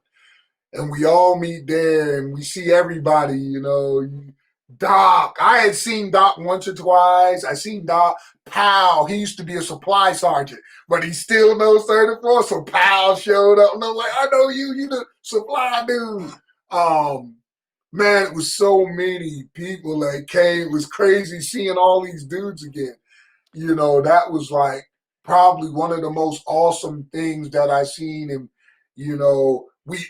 but after Flag's funeral,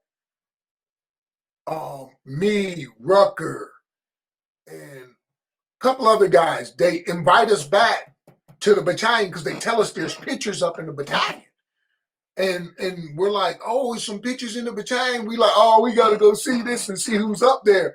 So we get there, and we walk in and the dude is looking at us like, the staff dude, he's like, oh, shoot. And we're like, oh, man, we all retirees. And we're looking at it. He's like, yo, y'all need to wait here because the colonel wants to talk to y'all. And we was like, the colonel don't know we coming. He said, but he wants to see anybody from the old battalion that comes in. He wants to meet you guys. So we're like, okay, cool. We'll meet the colonel. And so he comes out. He shakes all our hand. He talks to us. He walks us around the battalion. And the pictures from Panama are up in there. So I'm like, wow. And along the walls there, and I'm like, yo, I got to bring my grandkids here, and I did. But I'm looking around and I'm like up there in the conference room and then in the little room back on the side, they got the pictures. I see Maggot, him and Stout, the two hook and crook, they together. I'm like, wow, everybody's on that wall.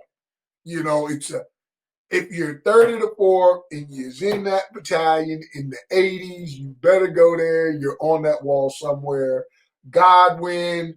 I mean, it just brought so many memories back. I mean, I was blown away. And so then we go in his office and we're sitting in there talking to him about the old days, and he hands us out coins, man. And these coins are like table markers, dude. They're huge. And he gives us coins, and that was so cool of him, man. And man, it was a crying time, man. Just the look, the history that they put on that wall, man, that was amazing. I'm glad somebody took pictures, and they kept them, and every time I'm around Fort Bragg, if I'm with somebody, I'll be like, all right, you got to go with the battalion, and show them. I took my old buddy Carlos, he got out the Army, but he's on that wall because he did the jump into Panama. I'm like, bro, you on the wall, so that's pretty awesome, man. Kudos to whoever started that and put them pictures up there. I want to say Lincoln had something to do with it.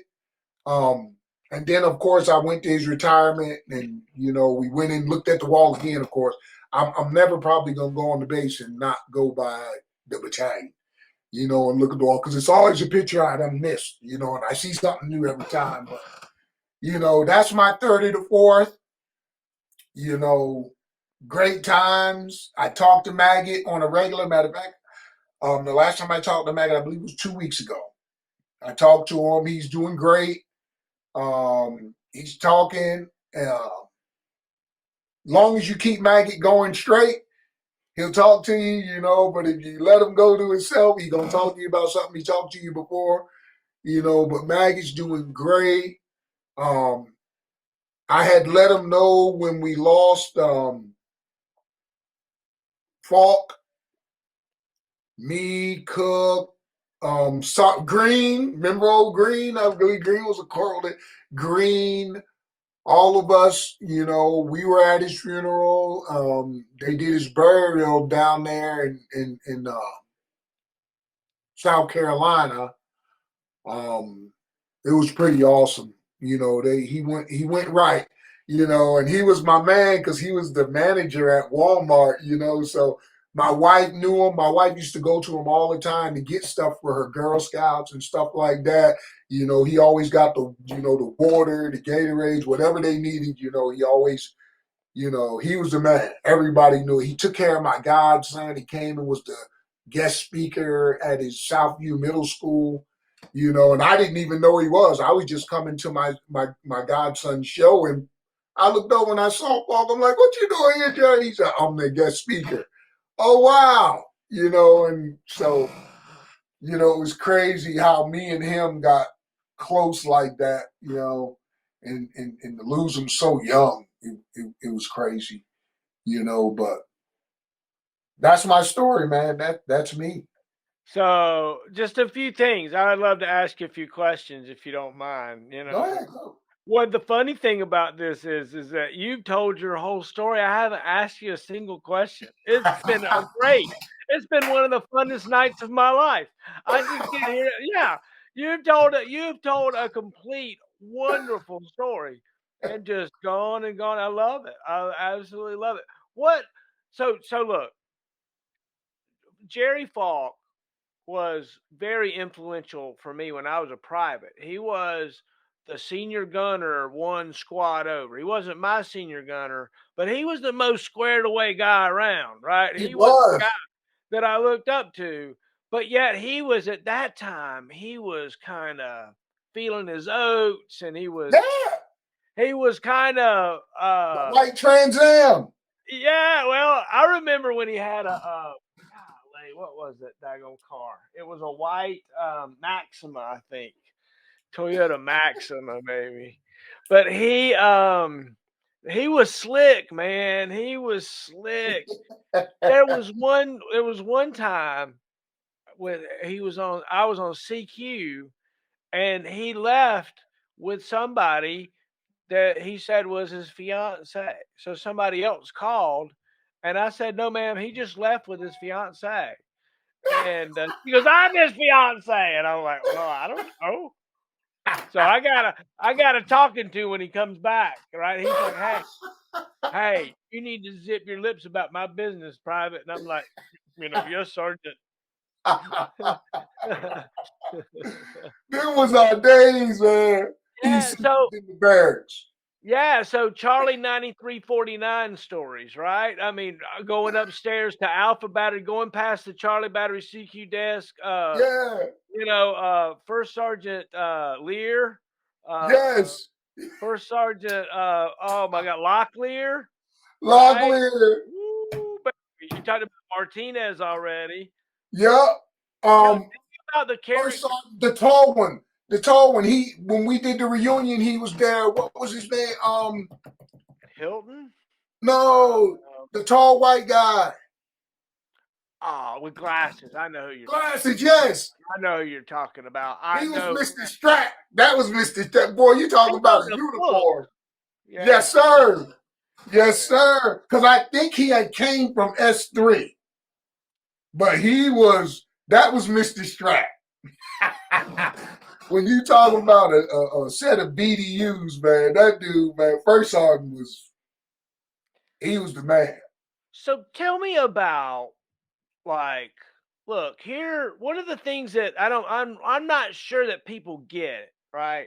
But you described you and your Stinger team jumping into Panama Right, with a group of people that you knew, but only on the outside. You would show up when it was time to do some collective thing, but right. you didn't know these people, right? No, we Deep didn't know down, nothing about the '04. We don't.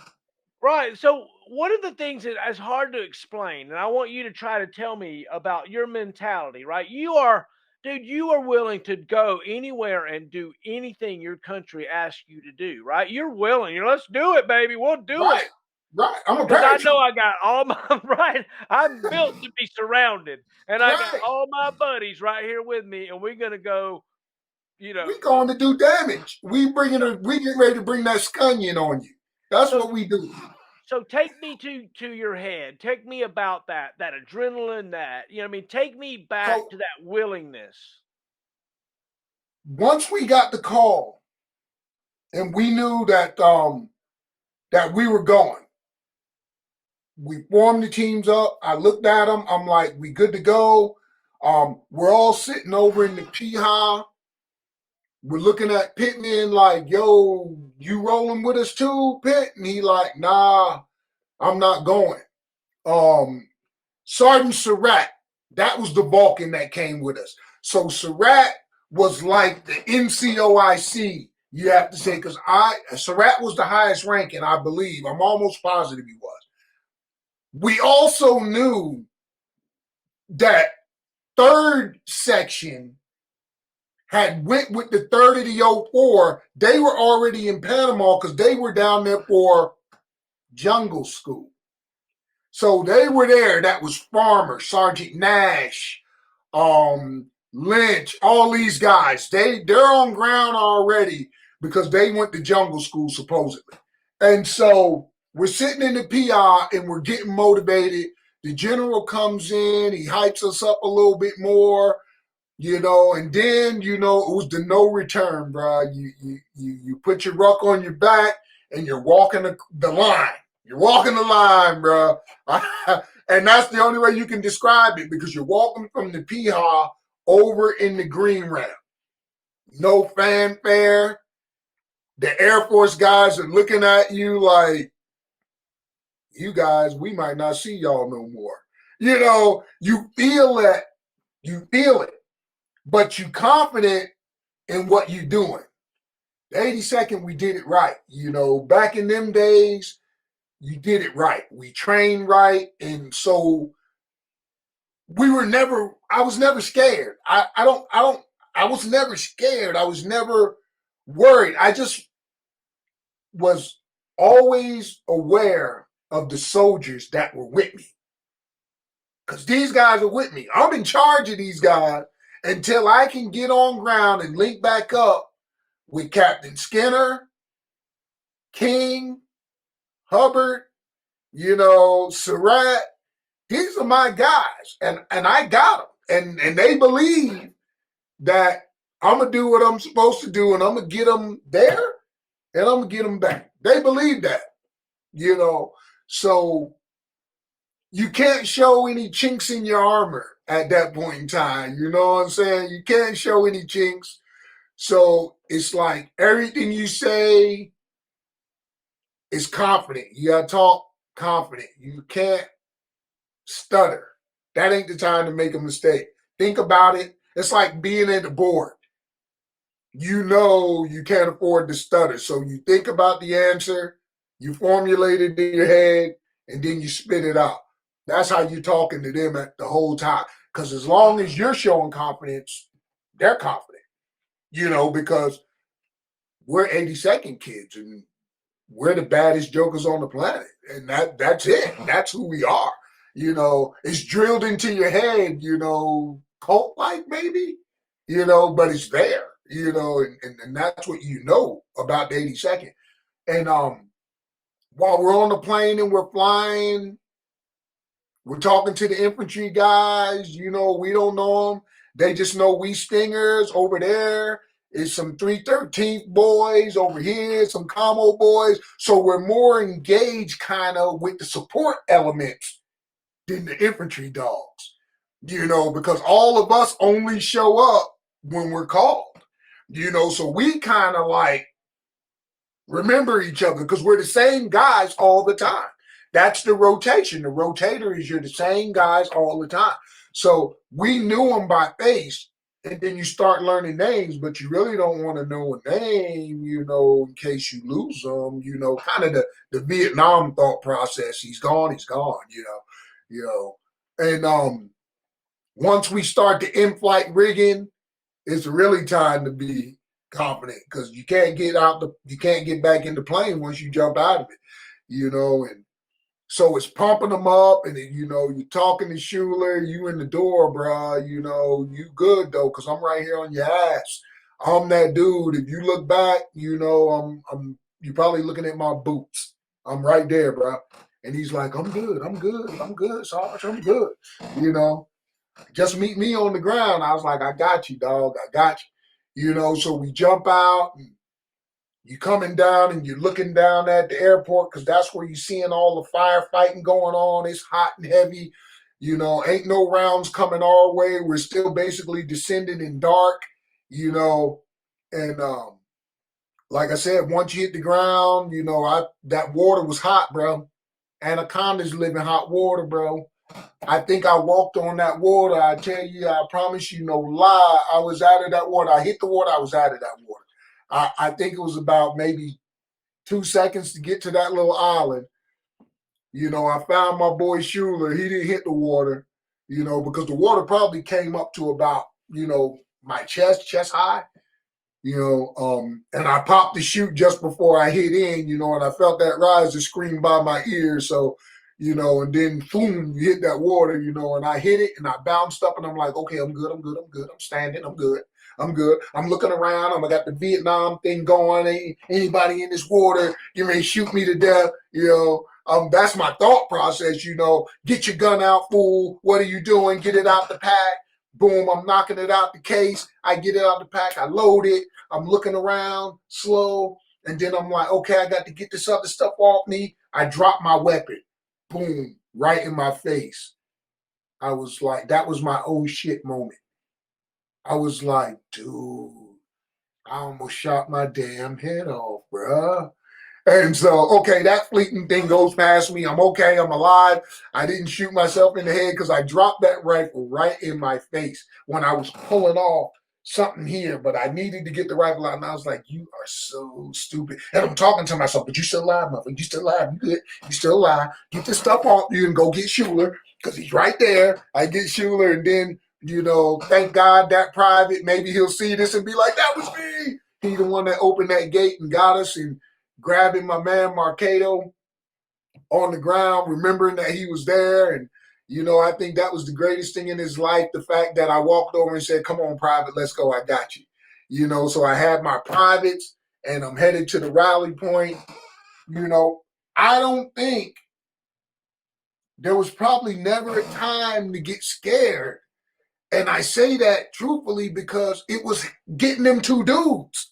So I never had a chance to be on my own to think anything else. The opportunity just never came because I was hustling. I knew I had a time to be where I needed to be. All that practice, everything played out like it was supposed to. Everything was perfect. I think the only thing to me that wasn't perfect, and I can't say that it really truly wasn't, because the vehicles weren't really laid out where they should have been. But our vehicles weren't far from where they had supposed to have been. So, they were everything was just a little off. But I mean, it was, if you could say there was a perfect jump, that was a perfect combat jump. That made me even say more that I'm going to live. I'm down here in Panama and I'm coming home. I knew it then. That's how I take it, I guess. So they say that there aren't any atheists in foxholes. Tell me a little bit, if you don't mind, about your spirituality. What keeps you going on those long road marches, or when it's time to gather up your privates? Is there something, maybe your grandma said, or some spiritual something that helps give you light? I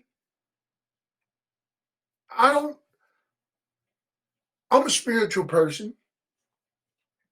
I believe even at that time, even though I was a little wild, I think I did the right thing because a lot of my life had started changing around then because my son was born in 87. And at that point in time, I was a single parent. So a lot of my partying and everything went away because I was responsible for another human being at this point in time. So, and his aunt was hugely church. She sang with church people who made records. So this is a lady that I'm around. And so my spirituality was probably near its height at that point in time. So I never really worried. I guess I prayed, I'm sure I did somewhere along the line, but I always knew that the God I believe in was there. He was there. So I didn't have to call him to check to see if he was there. I knew something in me told me that everything's going to be all right. From my training and everything, I believed in what I was doing. I believed it. Hook and crook. The general said these people did this wrong and we got to go get them. I believe that. Okay, let's go, Mr. Johnson. You the first one out the door. I'm behind you. I'm with you on this one. So I think, like I said, God is always there. I'm one of those guys that I really don't have to check on him. I truly believe that he's here right now. He's there. That's just me in my spiritual way. I look at Amen. Amen. I love it. And I very much feel the same way. He walks with me and he talks with me. And, it. Right. the whole gospel thing, that's an important thing, that we feel as if deep inside of us, there's somebody that tells us constantly, you're okay. It'll be okay. Right. And yeah. So tell me about, I mean, you've talked about a lot, but tell me about some of your mentors. Who is it that kind of took you under their wing and helped you out along the way? I'd say when I first got there and I went to Delta Battery, there was a guy, he was my team chief, Barry Hahn. Barry Hahn ended up going off to be a lieutenant, I guess, later on. And there was another guy, Green. This was a white guy. It wasn't Green, the other Green that was over in Alpha with y'all guys, the boxer. It was Green. I can't remember Green's name, but I want to say he's on our page, I believe. But Green and Barry were roommates. Him and Hahn were roommates. And they competed against each other like hell. And Barry was just, everybody loved Barry. I mean, and so I watched everything Hahn did. Bob Meyer came over and became our platoon sergeant. And then he immediately took the Hahn. That means I had it pretty good too, because I was Hahn's gunner. So we was always good, but our competition was always Sergeant Green, that daggum Green. Because him and Barry both made corporal. Then they turned around and made sergeant. And then after I left Barry and went to Alpha Battery, it was Pittman. It was all Pittman, man. Pittman was everything. Father figure. This is a guy that went to college and came in the Army, and we used to always ask why. You crazy. Why would you do that?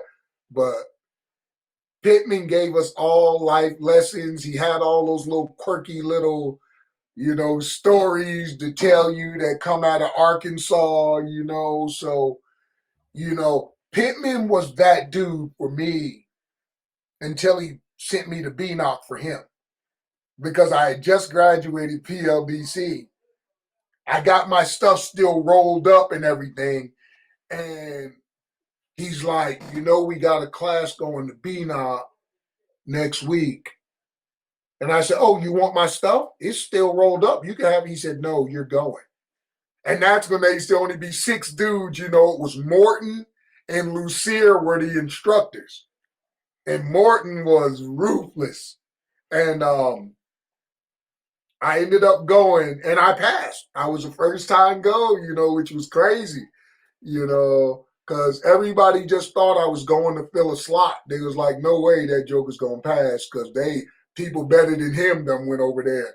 But I'm like, I'm not gonna fail this course, and I passed. Isn't it neat how I can only assume it was the way everywhere else, but in third of the fourth, you were competing.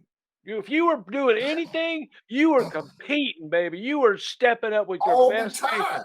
Don't come in there half stepping, you will get embarrassed, right? No, hey, we competed on everything. I think that's what made us great soldiers, man. I think had I went anywhere other than the 82nd Airborne Division, I wouldn't have retired. I truly believe that in my heart. The 82nd, I ain't gonna say it made me look down on the other army, but it did. I always thought that they were less than me. No matter where I was, when I looked at them, I'm like, you can't hold my boots, dude. I don't even got to say it. I'm gonna show you. You can't. You just can't do it. You know, and that was just, it was a mentality that I got, and I thank God that I went to the 82nd. I thank that recruiter who put airborne on there, and I didn't know what it was. He was a dirty bastard on when I got to jump school, but that dude saved me, man. Whoever he was, I can't remember his name to this day, but I could probably go home and ask somebody, and they'll be like, "Oh, you talking about so and so?" But dude, if I'd have went to Germany or somewhere else, man, I wouldn't have done 24 years. The 82nd, just that was the greatest place in the world, man. When you put that beret on and you walk down Ardennes Street and you go to the museum and you walk through the little museum and they put on your boots, boots and All of peppers. it, man. I Dude, still it's see just it. it's chill bumps, right? It's just like, Right. yeah, running down Ardennes. Like Delta Battery back in the day, y'all had the Bulldog that broke free at Hey, Fit a Major or something. There was a big fight and everything. oh man, brochures, and then to get 10 right behind them, man, we was hardened, bro. Oh my God, Delta Valley was the greatest. And then when they brought it back, when we went to Desert Storm, they brought it back and they put us in it. And Underhill was our captain, and General Underhill, my man. But that was the greatest thing ever to be back in Delta Battery, man. You know, I was like, are we gonna get to stay? And we actually did stay until I think when I went to no, they had put us back in Alpha. They disbanded it again and put us back in Alpha. Because I went to jump master school from Alpha. From Alpha, yeah. So yeah, they did disband it again once we got back. But we stayed there about a month or two in Delta before they put us back in Alpha. You know, so it was just for me, it was the greatest thing ever, bro. I promise you, man. I miss it. You know, and every time we lose somebody, it hurts because I know them. You know what I'm saying? I know my 82nd brothers. I went to transportation to finish my career.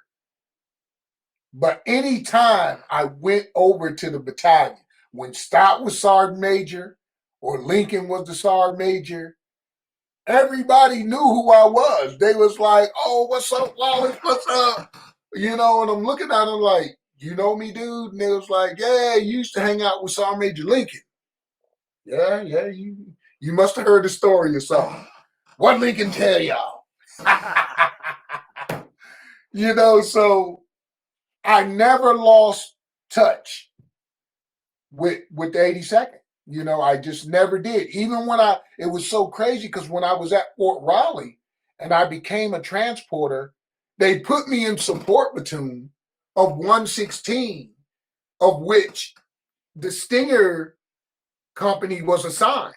So even though I left the Stinger platoon and went over to the transportation platoon, when we did formation in the motor pool, I was standing right next to him. You know, so I was still with pitmen. You know, I met guys like Sergeant Mitchell. I was still with Middlebrook, with Gangstead, with Flag. So we never left each other. Even though I changed MOS, I was still with them guys. I was still with them until they left and went to JRTC, and then I met him when I went to Korea. I ran up the Hovey. I left Humphreys and I went to Hovey and I seen Doc McNair. Lincoln had just left. He was a first sergeant there, I believe it was. Um, Flag, I believe, not Flag, Maggot was there and getting ready to leave or something. But it was crazy, because like I said, I was never away from a third or the fourth guy the whole time I was in the military. I just never broke contact with the third or the fourth. Even though I changed MOS, it was so easy to have access to a third or the fourth soldier. There's something about, in the air defense branch, they kind of called it the Fort Bragg Mafia.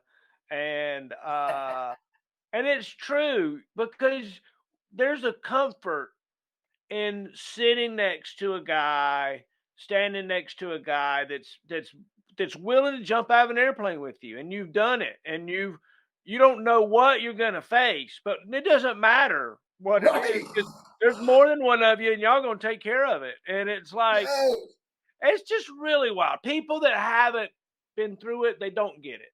It's They don't. hard to explain. It's They hard can to. never get it.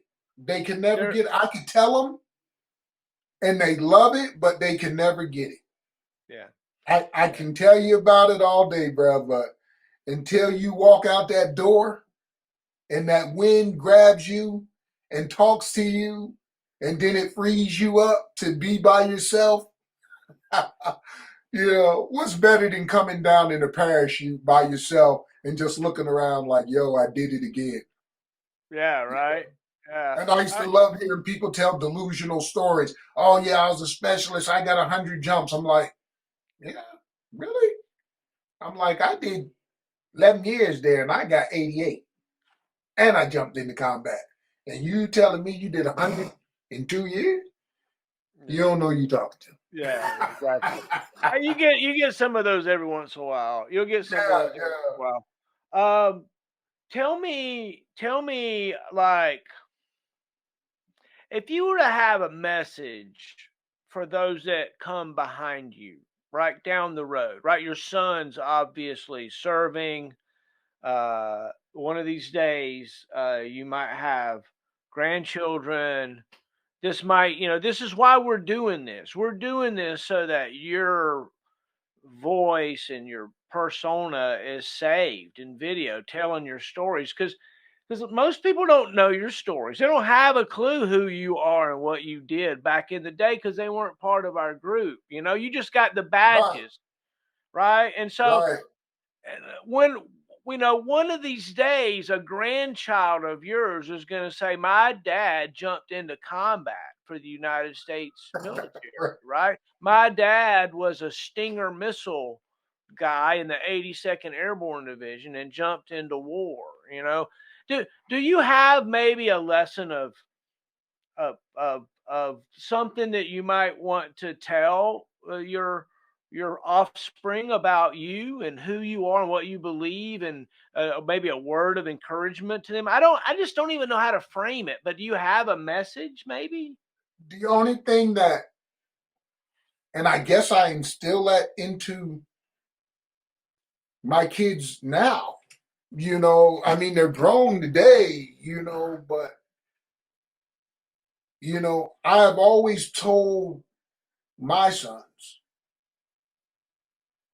you got to do it better than everybody else. Pick the hard assignment because it might be hard up front, but the fruit at the end is so much sweeter when you pick that hard assignment first. Because if you go to that soft assignment, if you think weak, when the hard stuff comes, there might be one or two of you who can get through that. But if you had picked that hard one first and then the weaker ones come, you'll just run through it. And with that philosophy, I watch my sons develop. The oldest one became an undefeated state champion wrestler for the state of North Carolina. And the youngest one was a killer on the football field to the point where he just missed making it to the NFL. You know, and then I also told him, you got to know when to quit too, Bo. Know when to quit. Know when know that you did everything that you could do. Know that. Set a mark for yourself somewhere and understand that you did everything that you could do.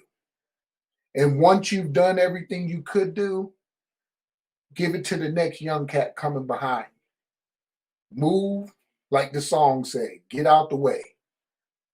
Because there's a hero behind you and you're holding that hero up. And they listen to that. And hopefully their kids will be great. That's my hope, that my 8 grandkids are great. And I'm just waiting, they're young right now. The oldest is 11 and the one after him is 7. And I'm just like sitting in the cut and I'm just waiting. Because I'm like, you're a Wallace. You're going to be great no matter what you do. If you sew socks, dude, you're going to be the best sock sewer out there. Grandpa just wants to sit back and watch it. Just let me get that chair. Just let me know when you're going to do it, And that's what I do. And I just sit back. I don't get out there. I'm not the screaming granddad, I'm just sitting back and I'm just observing. And they like, you're watching, aren't you? And I'm like, I'm always watching. Oh yeah. Tell me about the things you have around you. I see you got an 82nd hat, you got a Masonic poster, you've got a jersey, some kind of a trophy there. Tell me about that stuff. I have probably one of the greatest things a paratrooper can have besides the 82nd hat. You see the age on that, My buddy McLean gave me this one. I couldn't find mine no more, so he gave me his. And I was so happy that he did. You see, this is age. This is a hat that was probably picked up in the 80s or 90s. He had it forever, and I seen it on his wall, and I kept looking at it, and he said, take it. So I cherish this hat. It sits on my trophy case as you walk up my stairs. And if you're a paratrooper, you already know what this is. We all want them. When you leave the 82nd, if you leave without this, man, they might have done you a disservice, man. Everybody supposed to get that Iron Mike. I think when I got this Iron Mike handed it to me, man, I knew I was done. I knew I did everything I could do. That was it. That sealed the deal. They could have buried me right then. I would have been good. I would have been happy. I would have been content, and joined the Masonic Order when I through my travels in the military, just became better brothers, with guys, we all did the same things. We all were, happy. And so it was a thing to do, at the time. And if you can see this poster back behind my head, this one says, it says dad, father, and coach. And I kind of keep it in that order. I'm going to be your dad first, bro. And you can call me father from across the field, and I'll be your coach after that. And if I could whip stuff around, I don't know if I could whip it around. I went to my high school, and right there's my Hall of Fame trophy. Oh, wow. I made it to my high school Hall of Fame. So tell me about that. Tell me about your high school career. You said you wrestled and played football. I wrestled and played football in high school. I was that dude, man, in 83. I was that guy. I was going to make it happen. And I ran for some ungodly amount of yards. I think I was over the 1,000-yard mark. I caught the ball coming out of the backfield. I was the guy that never came off the field in football. And then I turned around and I wrestled. And my wrestling story is pretty crazy, truthfully. I wrestled in high school. I never made it to state. I started wrestling slow, young. I mean, not young, older. I didn't jump into it really until high school. So I got good, but I didn't get as great as I wanted to be. but I had the New Jersey wrestling mentality. And so I leave high school and I join the Army. And I get to Fort Raleigh. This had to be 1993, 10 years after I finally left the mat. I saw them wrestling in the gym. And I said, what are you guys doing? And they said, oh, we got a team. I said, y'all got a team? Yeah, you got to wrestle for the post team. And all the winners get to go to Fort Hood to a ForceCom wrestling match. And I said, I used to wrestle. And they said, you wrestle? And I said, yeah, I wrestled in high school. And they said, well, you can wrestle in the tournament if you want. And I said, how do I do it? They said, go to your commander, get this paper signed, and you can wrestle in the tournament. And if you can get lucky enough to win it, you can go to ForceCom to wrestle for all Army. And I was like, really? I said, okay, I think I'm going to do it. And they were looking at me like, who is this dude? You know? And so I go to the tournament. First time I've been in a wrestling match since high school. I annihilated everybody in there.